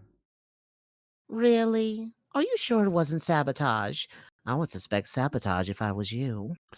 No, there was no plot or conspiracy or any trace of saboteurs operating through the special and magical union one can only describe as being in cahoots with another. When a virgin mother grub abdicates and renounces brooding, her time will be relatively short. I always knew this. Mm, she was so cool. You had the coolest lusses of anyone I know. I wanted to meet her someday.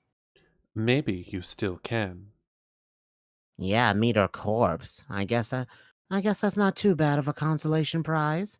Seeing a big dead cool mother grub. Wow. You are so lucky. My Lussus sucks. Why don't why did you ask if she's dead anyway? Do you know something? They are all dying, or are going to soon. I believe it's a preemptive consequence of the game we are about to play. If a preemptive consequence is a concept that can be said to hold any meaning, but from what I understand, if it is applicable in any sphere at all, then this game holds that sphere.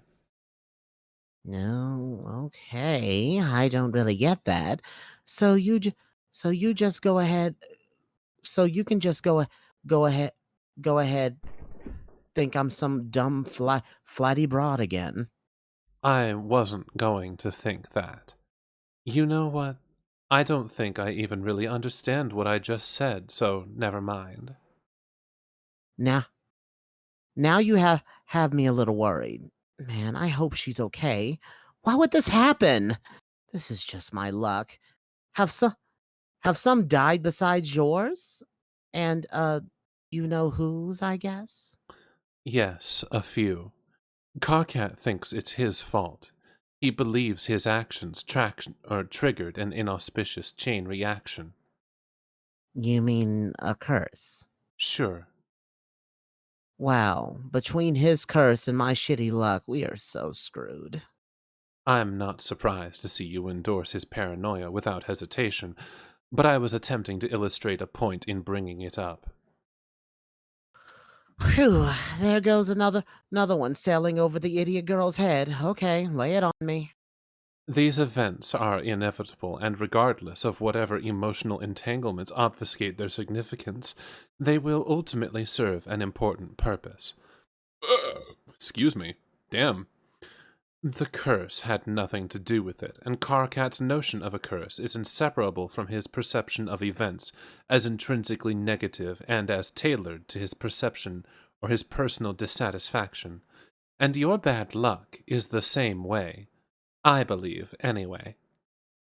Okay. What would happen if you just cleaned up a bit? Don't you think you would step on a few less hard triangles? Why do you try to help me and stuff? What's the point? It's kind of bothersome and insulting sometimes. So I have a messy room, big deal. My life fucking blows. It's got nothing to do with it and you don't even know. And you just don't even know. Meddler, why are you so meddly, Miss Meddlesome Fussy Fangs? Because you're dangerous. No way. I'm just fine. Why don't you why don't you why don't you wait. Why don't you can it? Oh yeah. Why don't you can it? Every time you tell me to can it, I think it's funny. I mean, it's just a funny thing to say, don't you think? It's okay to be dangerous. Lots of people are, and dangerous people can be really important. Maybe even the most important sometimes. But it just means there's got to be someone around to keep an eye on them. And if not me, then who? Everyone has an important job to do. Okay, so you're spying on me. Kind of creepy. Man, maybe you should get a life. Or you know, if you are so high and mighty and think you're so great, maybe you could, oh, I don't know, try and stop me from doing bad things. That wouldn't work. If I tried to stop you, you would regard me as an enemy, instead of merely as a nuisance, and what good would that do? So I'm afraid McFussyfangs it must be. Ugh. Okay, great, fine. I'm going to check on my Lussus now, but I'm starting to think you're full of shit, and I'm quite sure she'll be quite fine. You're right. Anything can happen, I guess. But just so you know, I'm sorry for your loss in advance. Ah. Arachnid script. Oh, go ahead. Go ahead. Read that. Arachnid scripts. I'm gonna have to use my mouth for this. Excuse me. Arachnid script ceased trolling Grim Auxiliatrix, GA. Arachnid script began trolling Grim Auxiliatrix, GA. hold on a moment. Ah, Hold on a moment. Hmm? With my limited knowledge of human anatomy, what were you using to speak before? What? Yo. yo. You said you're going to have to. Barely paying attention. Wait, what? You said that you were going to have to use your mouth for this one. Dude, And were it you brought up the- telekinetically speaking with us this whole time? It's me, boy. I'm the PS5 deep inside your brain. Oh my god. Anyway. Man, why didn't I think why didn't I just get the last word and sign off real quick like I usually do? Let you sneak that stinking little ninja quip in there. So mad. Lousy, stupid, goddamn supportive friend. Vriska, check on Lucius. Lucius. You go down the 50 million stairs to her nest below. You wonder if any other kid on the planet has such a high maintenance Lucis. You doubt it. You pass by one of your completed doomsday devices. You promised you'd build it for an especially powerful and influential member of the nautical aristocracy in return for his collusion during your campaigns. Some guy you were in cahoots with. You guess none of it matters now, though. It was tough to build and isn't perfect yet. Luckily, one of your pals nearby is pretty handy with technology. He can be tapped for parts and favors frequently. You wonder if any other kid on the planet has as many irons in the fire as you. You doubt it. See, look at this. She's fine. Fine and huge and hungry as ever. You guess you're relieved? Yes, of course. Phew, why wouldn't you be? You'd be devastating if anything happened to your dear sweet custodian. Hmm. You guess there's no delaying this guy's introduction anymore, as long as we're in the neighborhood. Enter name. Your name is Equius Zahak. You love being strong. You are so strong that you would surely be the class of the elite legion of ruffian annihilators, and while such a calling would be quite honorable, you would rather join the ranks of the arch-eradicators, perhaps the most noble echelon the Imperial forces have to offer. Unfortunately, you suck at archery. You've not successfully fired a single arrow. Every time you try, you break the bow. You are simply too strong. You have broken so many bows, it has developed into a habit bordering on fetishistic. You have to stop, but addiction is a powerful thing. You have a great appreciation for the fine arts.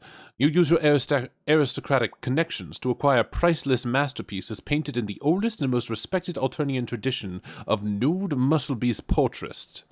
These striking depictions of the exquisite fauna native to Alternia remind you of the purest physical ideal that must be sought by anyone who professes a love of strength.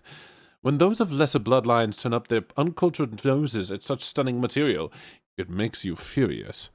Practically everything makes you furious. You have so much rage, it can be only expressed through staggering quantities of physical violence. You build strong and sturdy robots, set them to kill mode, and beat the shit out of them in caged brawls. Sometimes you lose teeth, but they usually grow back. Your troll tag is Centaur's testicle, and your bow and arrow ever at the ready. You take exception to lewd language befitting of blue bloods. Unbefitting. Yeah. What will you do? Ecrius, check on Lucius. Lucius. Lusus. Lusus, yeah. Now where did that craven excuse for a custodian go? It makes you furious when he goes missing like this. Probably off somewhere nursing his bruises. You swear, the old boy is made of glass. You're starting to get agitated. Arthur, where are you? Oh, there he is. He was just preparing an ice-cold glass of nutritious lusus milk for you, with a thick, foamy head on it, just the way you like it. You cannot hope to beat Arthur and a butler off. He is simply the best there is. Ecrius, thank Arthur. It came from him. You accept You accept the frosty beverage and give the good fellow a grateful pat, as gently as possible. Seriously, he's like a soft summer peach. Ecrius, drink the lustrous milk. Shatter. Lucis milk is the secret to being strong. Actually, it isn't. You like to think that, though. The truth is you're really strong because you're kind of a freak. You were chosen by one of the strongest Lucis species on the planet. He was the only sort of custodian that could handle raising you. Oops, there goes the glass, as usual. Yes! And as usual, it sends you into a rage. The spilled milk quickly evaporates. You've got to do something to calm yourself down. Let off some steam. Ecrius, equi up a bow. You mean equip. A little archery practice ought to cool you off, but of course the piece of shit snaps like a twig the moment you pick it up. Actually, the feel of the brittle wood giving way under the astonishing might of your man grit is starting to calm you down already. You equip it to your 1/2 bowkind specibis, which is pretty much useless.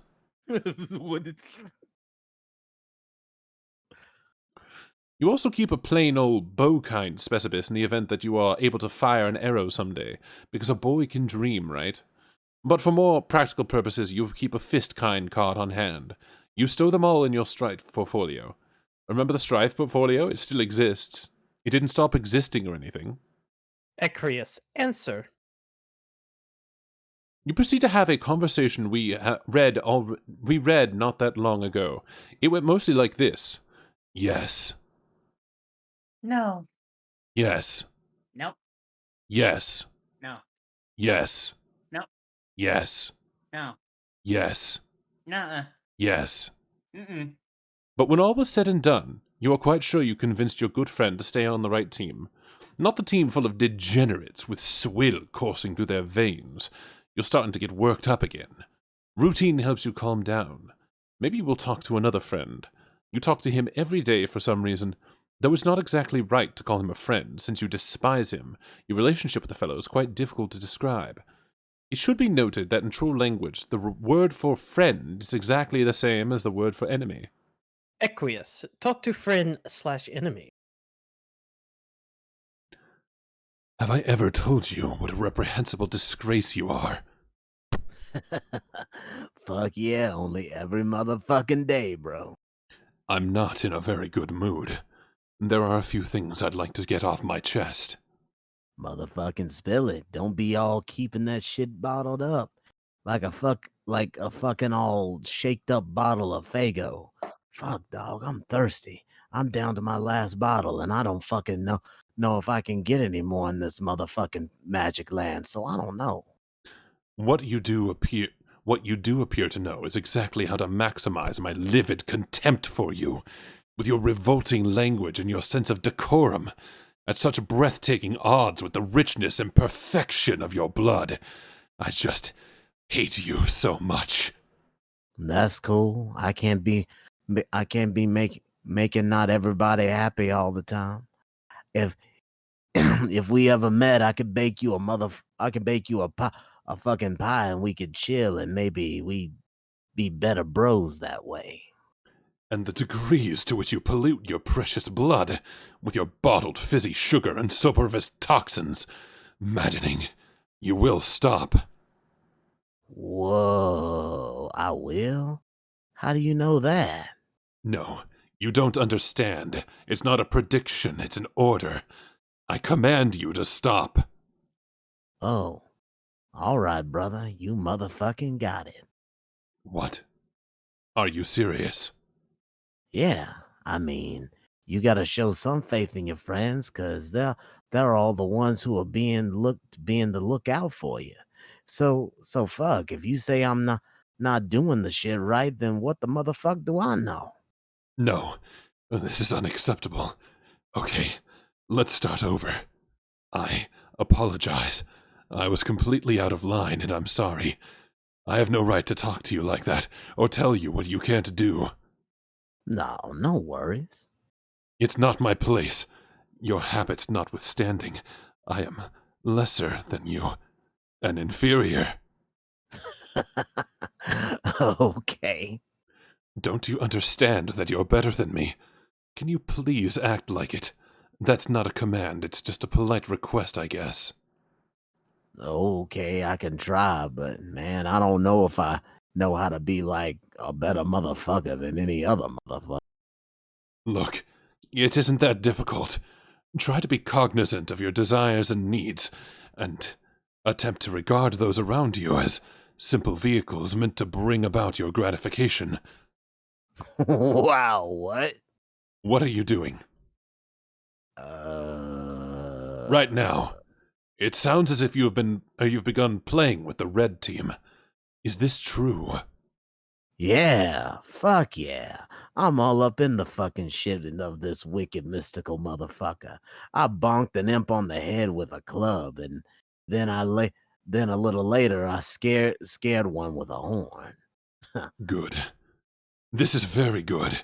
It really pleases me to hear tales of physical subjugation. I presume these were lesser beings, toiling in the lower ranks of some hierarchy. Well, yeah, the underlings, and there was some subjugation involved for fucking shit. No, subjugulation. Oh, sorry, I knew I read that right. Yeah. First. And there was some subjugulation involved for fucking sure. But now we kind of settled down, and me and the imps are sharing some pie. These motherfuckers are pretty dope, actually. I like them. Okay. It pleases me considerably less to hear things like that. But I've already stated I have no right to be disappointed by your conduct, so I will try to control myself. Oh shit, bro! I don't want to be all like, I don't want to be all like to disappoint you. What can I do to make a brother fucking shape his shit up? If I can make you smile, it'll be the best motherfucking miracle I could ever I ever did part of. Honk honk honk. Would it be too much to ask for you to maybe boss me around a little? You mean like role playing? If it would help to couch it in those terms, then yeah, I guess so. But not the especially juvenile kind. Let's keep it serious and professional. I'll try, but I'm not much fucking any good at it, I think. Just say anything, as long as it's authoritative. Oh, okay. Hey you, don't go near the motherfucking ocean, 'cause I all told you not to a bunch of times.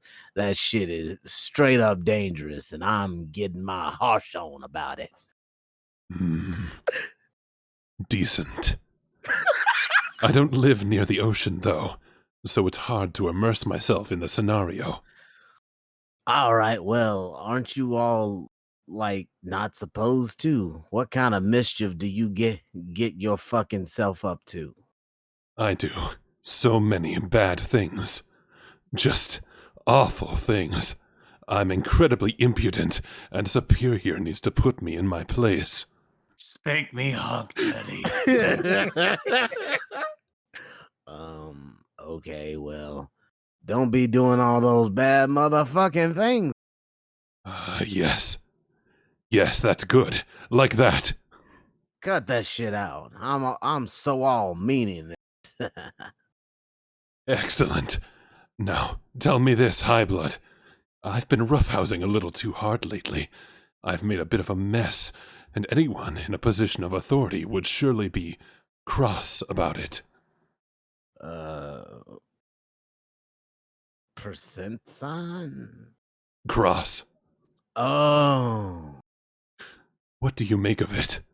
This wretched behavior. Fuck, man, I'm so motherfucking salty about all that business you said. Fuck, I'm all moving my mouth, and the wicked noise is coming out in the frontiest way possible. And it's going in your direction, cause that's the direction to fucking be angry at. Yes, so good. I am presently whipped into a state of contrition, one befitting of our class disparity. But I'm starting to perspire again, so it's best that we stop. Thank you for indulging me. No problem, bro. It's cool. We could all up and motherfucking open up a little bit with each other like bros. Yeah, like bros. Anyway. And Just that bros stuff being bros, man. just bros bros being being bros, getting each other off, I guess. Well, we're only getting one person off. Yeah. Gansey anyway. doesn't feel shit. Getting all excited about it. If there's stuff you want to get off your chest, dude, like I said, I'm fucking here for a motherfucker. Kind of like a miracle. How it's always there, it never goes away, you know. No, but I comprehend the sentiments. I have lots of thoughts, but they're difficult to communicate. If you'll listen. Sure. Honestly, I'm confused by the social order. Man, me too. I don't know what color is what, and so I don't bother with thinking on that motherfucker. See, that's what I mean. How is it possible for one of your distinction to be so ignorant and loathsome, whereas a member of the most abject, verminous bloodline of all can conduct herself with such grace and possess nothing but admirable mannerisms? I find these striking juxtapositions perplexing, and I confess strangely intoxicating. I wonder if I've gone mad to form such a pact with her. Wow, I got no fucking clue what you're talking about. Who is she? I shouldn't be talking about this. You're the enemy. Vriska, be in cahoots with Equius. Cahoots.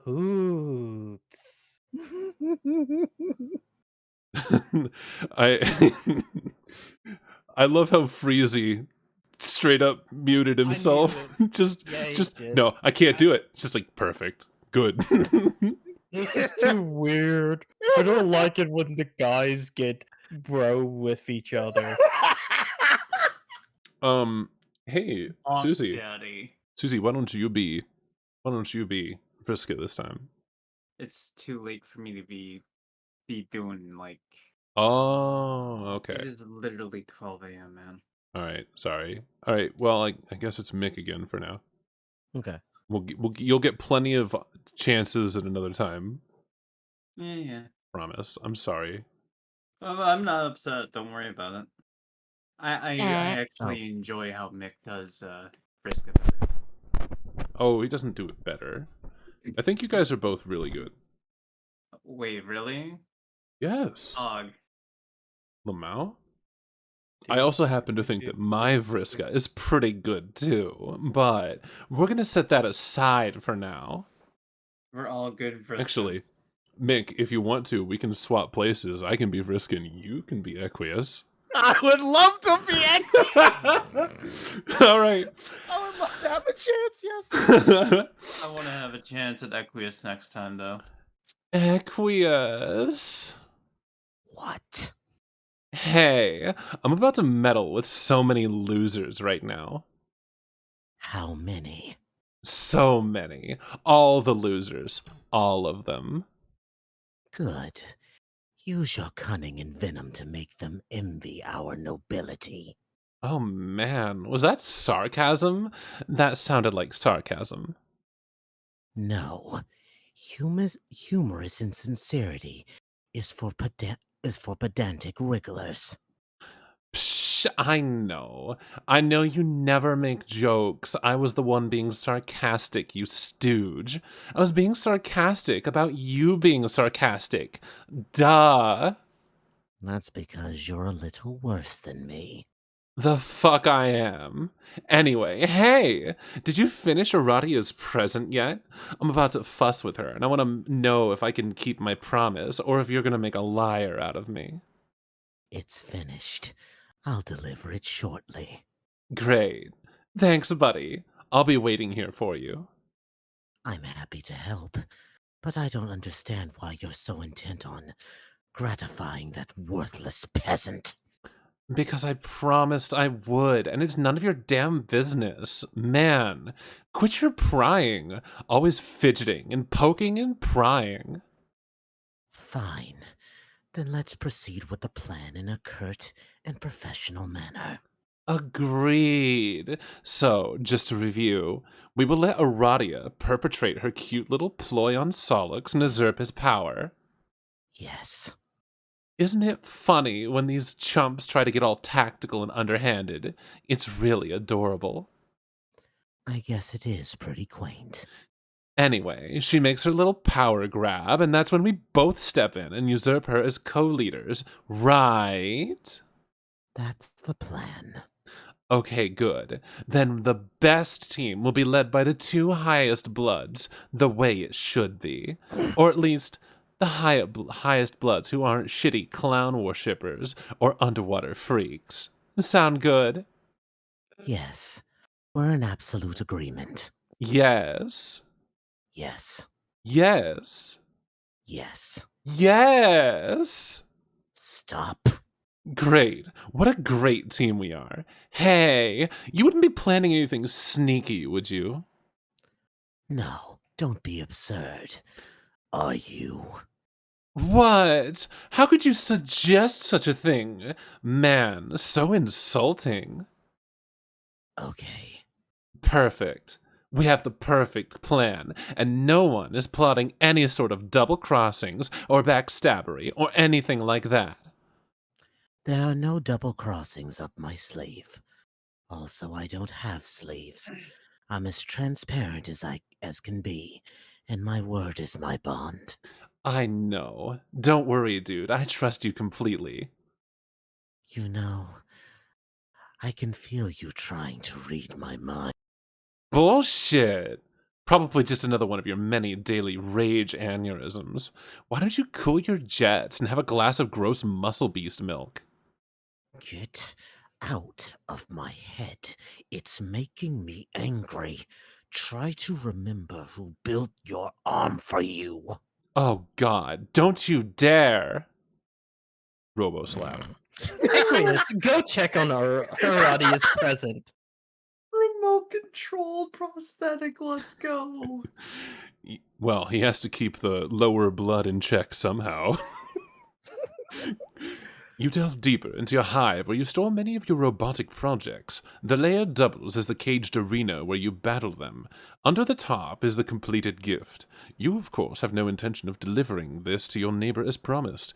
You naturally will double-cross your accomplice, just as you assume she has plans to double-cross you. You assume she is assuming the same of you. Business as usual for Blue Bloods. You will deliver it to Aradia yourself to gain her favor, and then double-cross her and take your rightful position as team leader. How ironic that someone of your blood purity must work to win the favor of the lowest sort of peasant. Humiliating. Strangely titillating, even. But in the end, class order will be restored. Aquarius, remove the tarp. You gotta God, see he's what's underneath. such a massive fucking tool. You reveal her sparkling new chassis. You've paid a great deal of attention to quality and detail in this model. She is perfect. You don't know what to make of the feelings she stirs. For one like you, to entertain thoughts of attraction for such genetic filth would be utter depravity. Exquisite, delectable depravity. Why, Aradia, it appears the red glass of your eye has caught the pink and green glint of the moons in their perigees. The sweet poetry almost makes a man forget how the grime that once filled your veins made his stomach turn. It is a good omen for illicit lovers. Could you imagine the scandal if anyone found out? No one must ever know. But worry not. Your heart will pump no more of that despicable red sludge. You've been given a new heart. You can be taught the ways of the class you were always meant for. No one is beyond redemption. Be grateful, dear Aradia, for the first time in your meaningless life. You will have met a man with true compassion. I hate him so much. And just what do you think you're looking at? Keep your cold, mechanical judgment to yourself, as if your own record is so spotless. Don't forget who made you. Oh, what's that? My, this is a smart mouth you have. That was the last straw. An example must be made of this insubordination. Example. Example.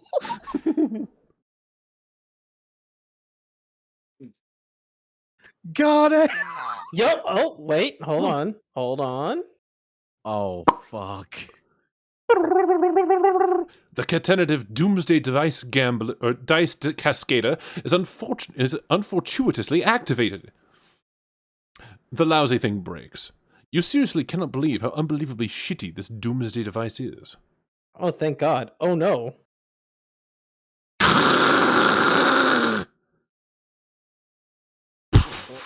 Well, Restaurant dead. and pepperoni. No. Arthur! Moments earlier. And we can actually end there. No. Oh, no. The cliffhanger. A cliff Held in faller. Arthur. Hmm. A quite literal cliffhanger. It's 10:05, so we did start 5 minutes late, but it's okay. It doesn't. It's not that big of a deal. So Lulu had to get tea. I had to get tea. Was it good tea? Gold Peak. Is that good? Is it good? I don't know. Is it? Maybe you should have some. Find out. I don't know where to get it. Gold Peak, Freezy. Do you think Freezy paid attention to the 5 times he said Gold Peak? Gold Peak. But anyway, this was delightful. Yes, Equius may indeed be creepy, but he's without a doubt the best troll of all of them. He's delightful, and I love him, as I love most of the trolls. He is, in fact, without dispute, the actual best one. Indeed, I agreement. I hate to tell you this, but you're completely incorrect. You're incorrect. Anyway, let's go ahead and close things up. So the first thing we're going to have to do is we're going to have to find somebody to raid, but also... I still can't believe that Friska lost to Harry Dubois and Tumblr's Who's the Worst Little Meow Meow. I actually have somebody we can raid. Yeah? Who's that? Alpha Anarchy. Alpha Anarchy? Who's playing Dungeons and Dragons. Oh. Thanks. I imagine this is a friend. That means Alpha Bro. How far is Alpha Anarchy from ending? Oh, only started 3 hours ago. That's actually pretty decent then. All right. Well, we're going to go ahead and raid someone. As always, to everyone who showed up to the stream and everyone who watches this video in the future, you are beloved. I love every last one of you. Same to you guests. You guys are like, I wouldn't be doing this without you guys. Like, imagine if it was just me sitting here reading the entire webcomic on my own. God, wouldn't that be awful? You would burn out. I wouldn't burn out, but nobody would watch. I would beg you, even then, I would beg you to come let me join you in reading. True. Yeah, same. So I guess it wouldn't really matter because it would end up like this either way, right? But I had to bring Xaver along because I played all of Hiveswap with Xaver, and after we finish Homestuck, we're gonna do Pester Quest too. Wait, is that a good one or it's a very mixed bag. It is such a mixed bag, but it is essential. It is so essential. Are we gonna be doing Hiveswap? Huh? Hiveswap. Oh, I did that. I did that with Xaver because Xaver never went through it. What she means is Hiveswap proper. Oh, Not maybe. Sim, Maybe. but the actual proper one. Oh no, Alpha Anarchy is ending their stream. Frick. Oh no. Okay. Next time perhaps. No more raids. No, I have plenty of people we could raid. I've got like a massive list of people who could raid. Actually, Digitiger. I know them. Yes, they're Calypso, another voice actor friend of mine. They're playing Phasma right. I see that. Okay, yeah, sounds good to me.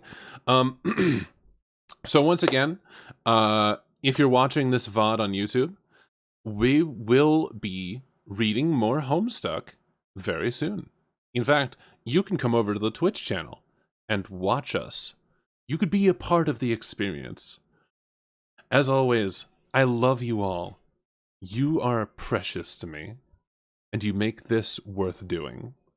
Oh! We'll see you guys you. in the next stream and the next VOD. Have a wonderful evening. Bye. Don't you have to raid? I'm doing it. I'm doing the raid. Hold up. Are you sure?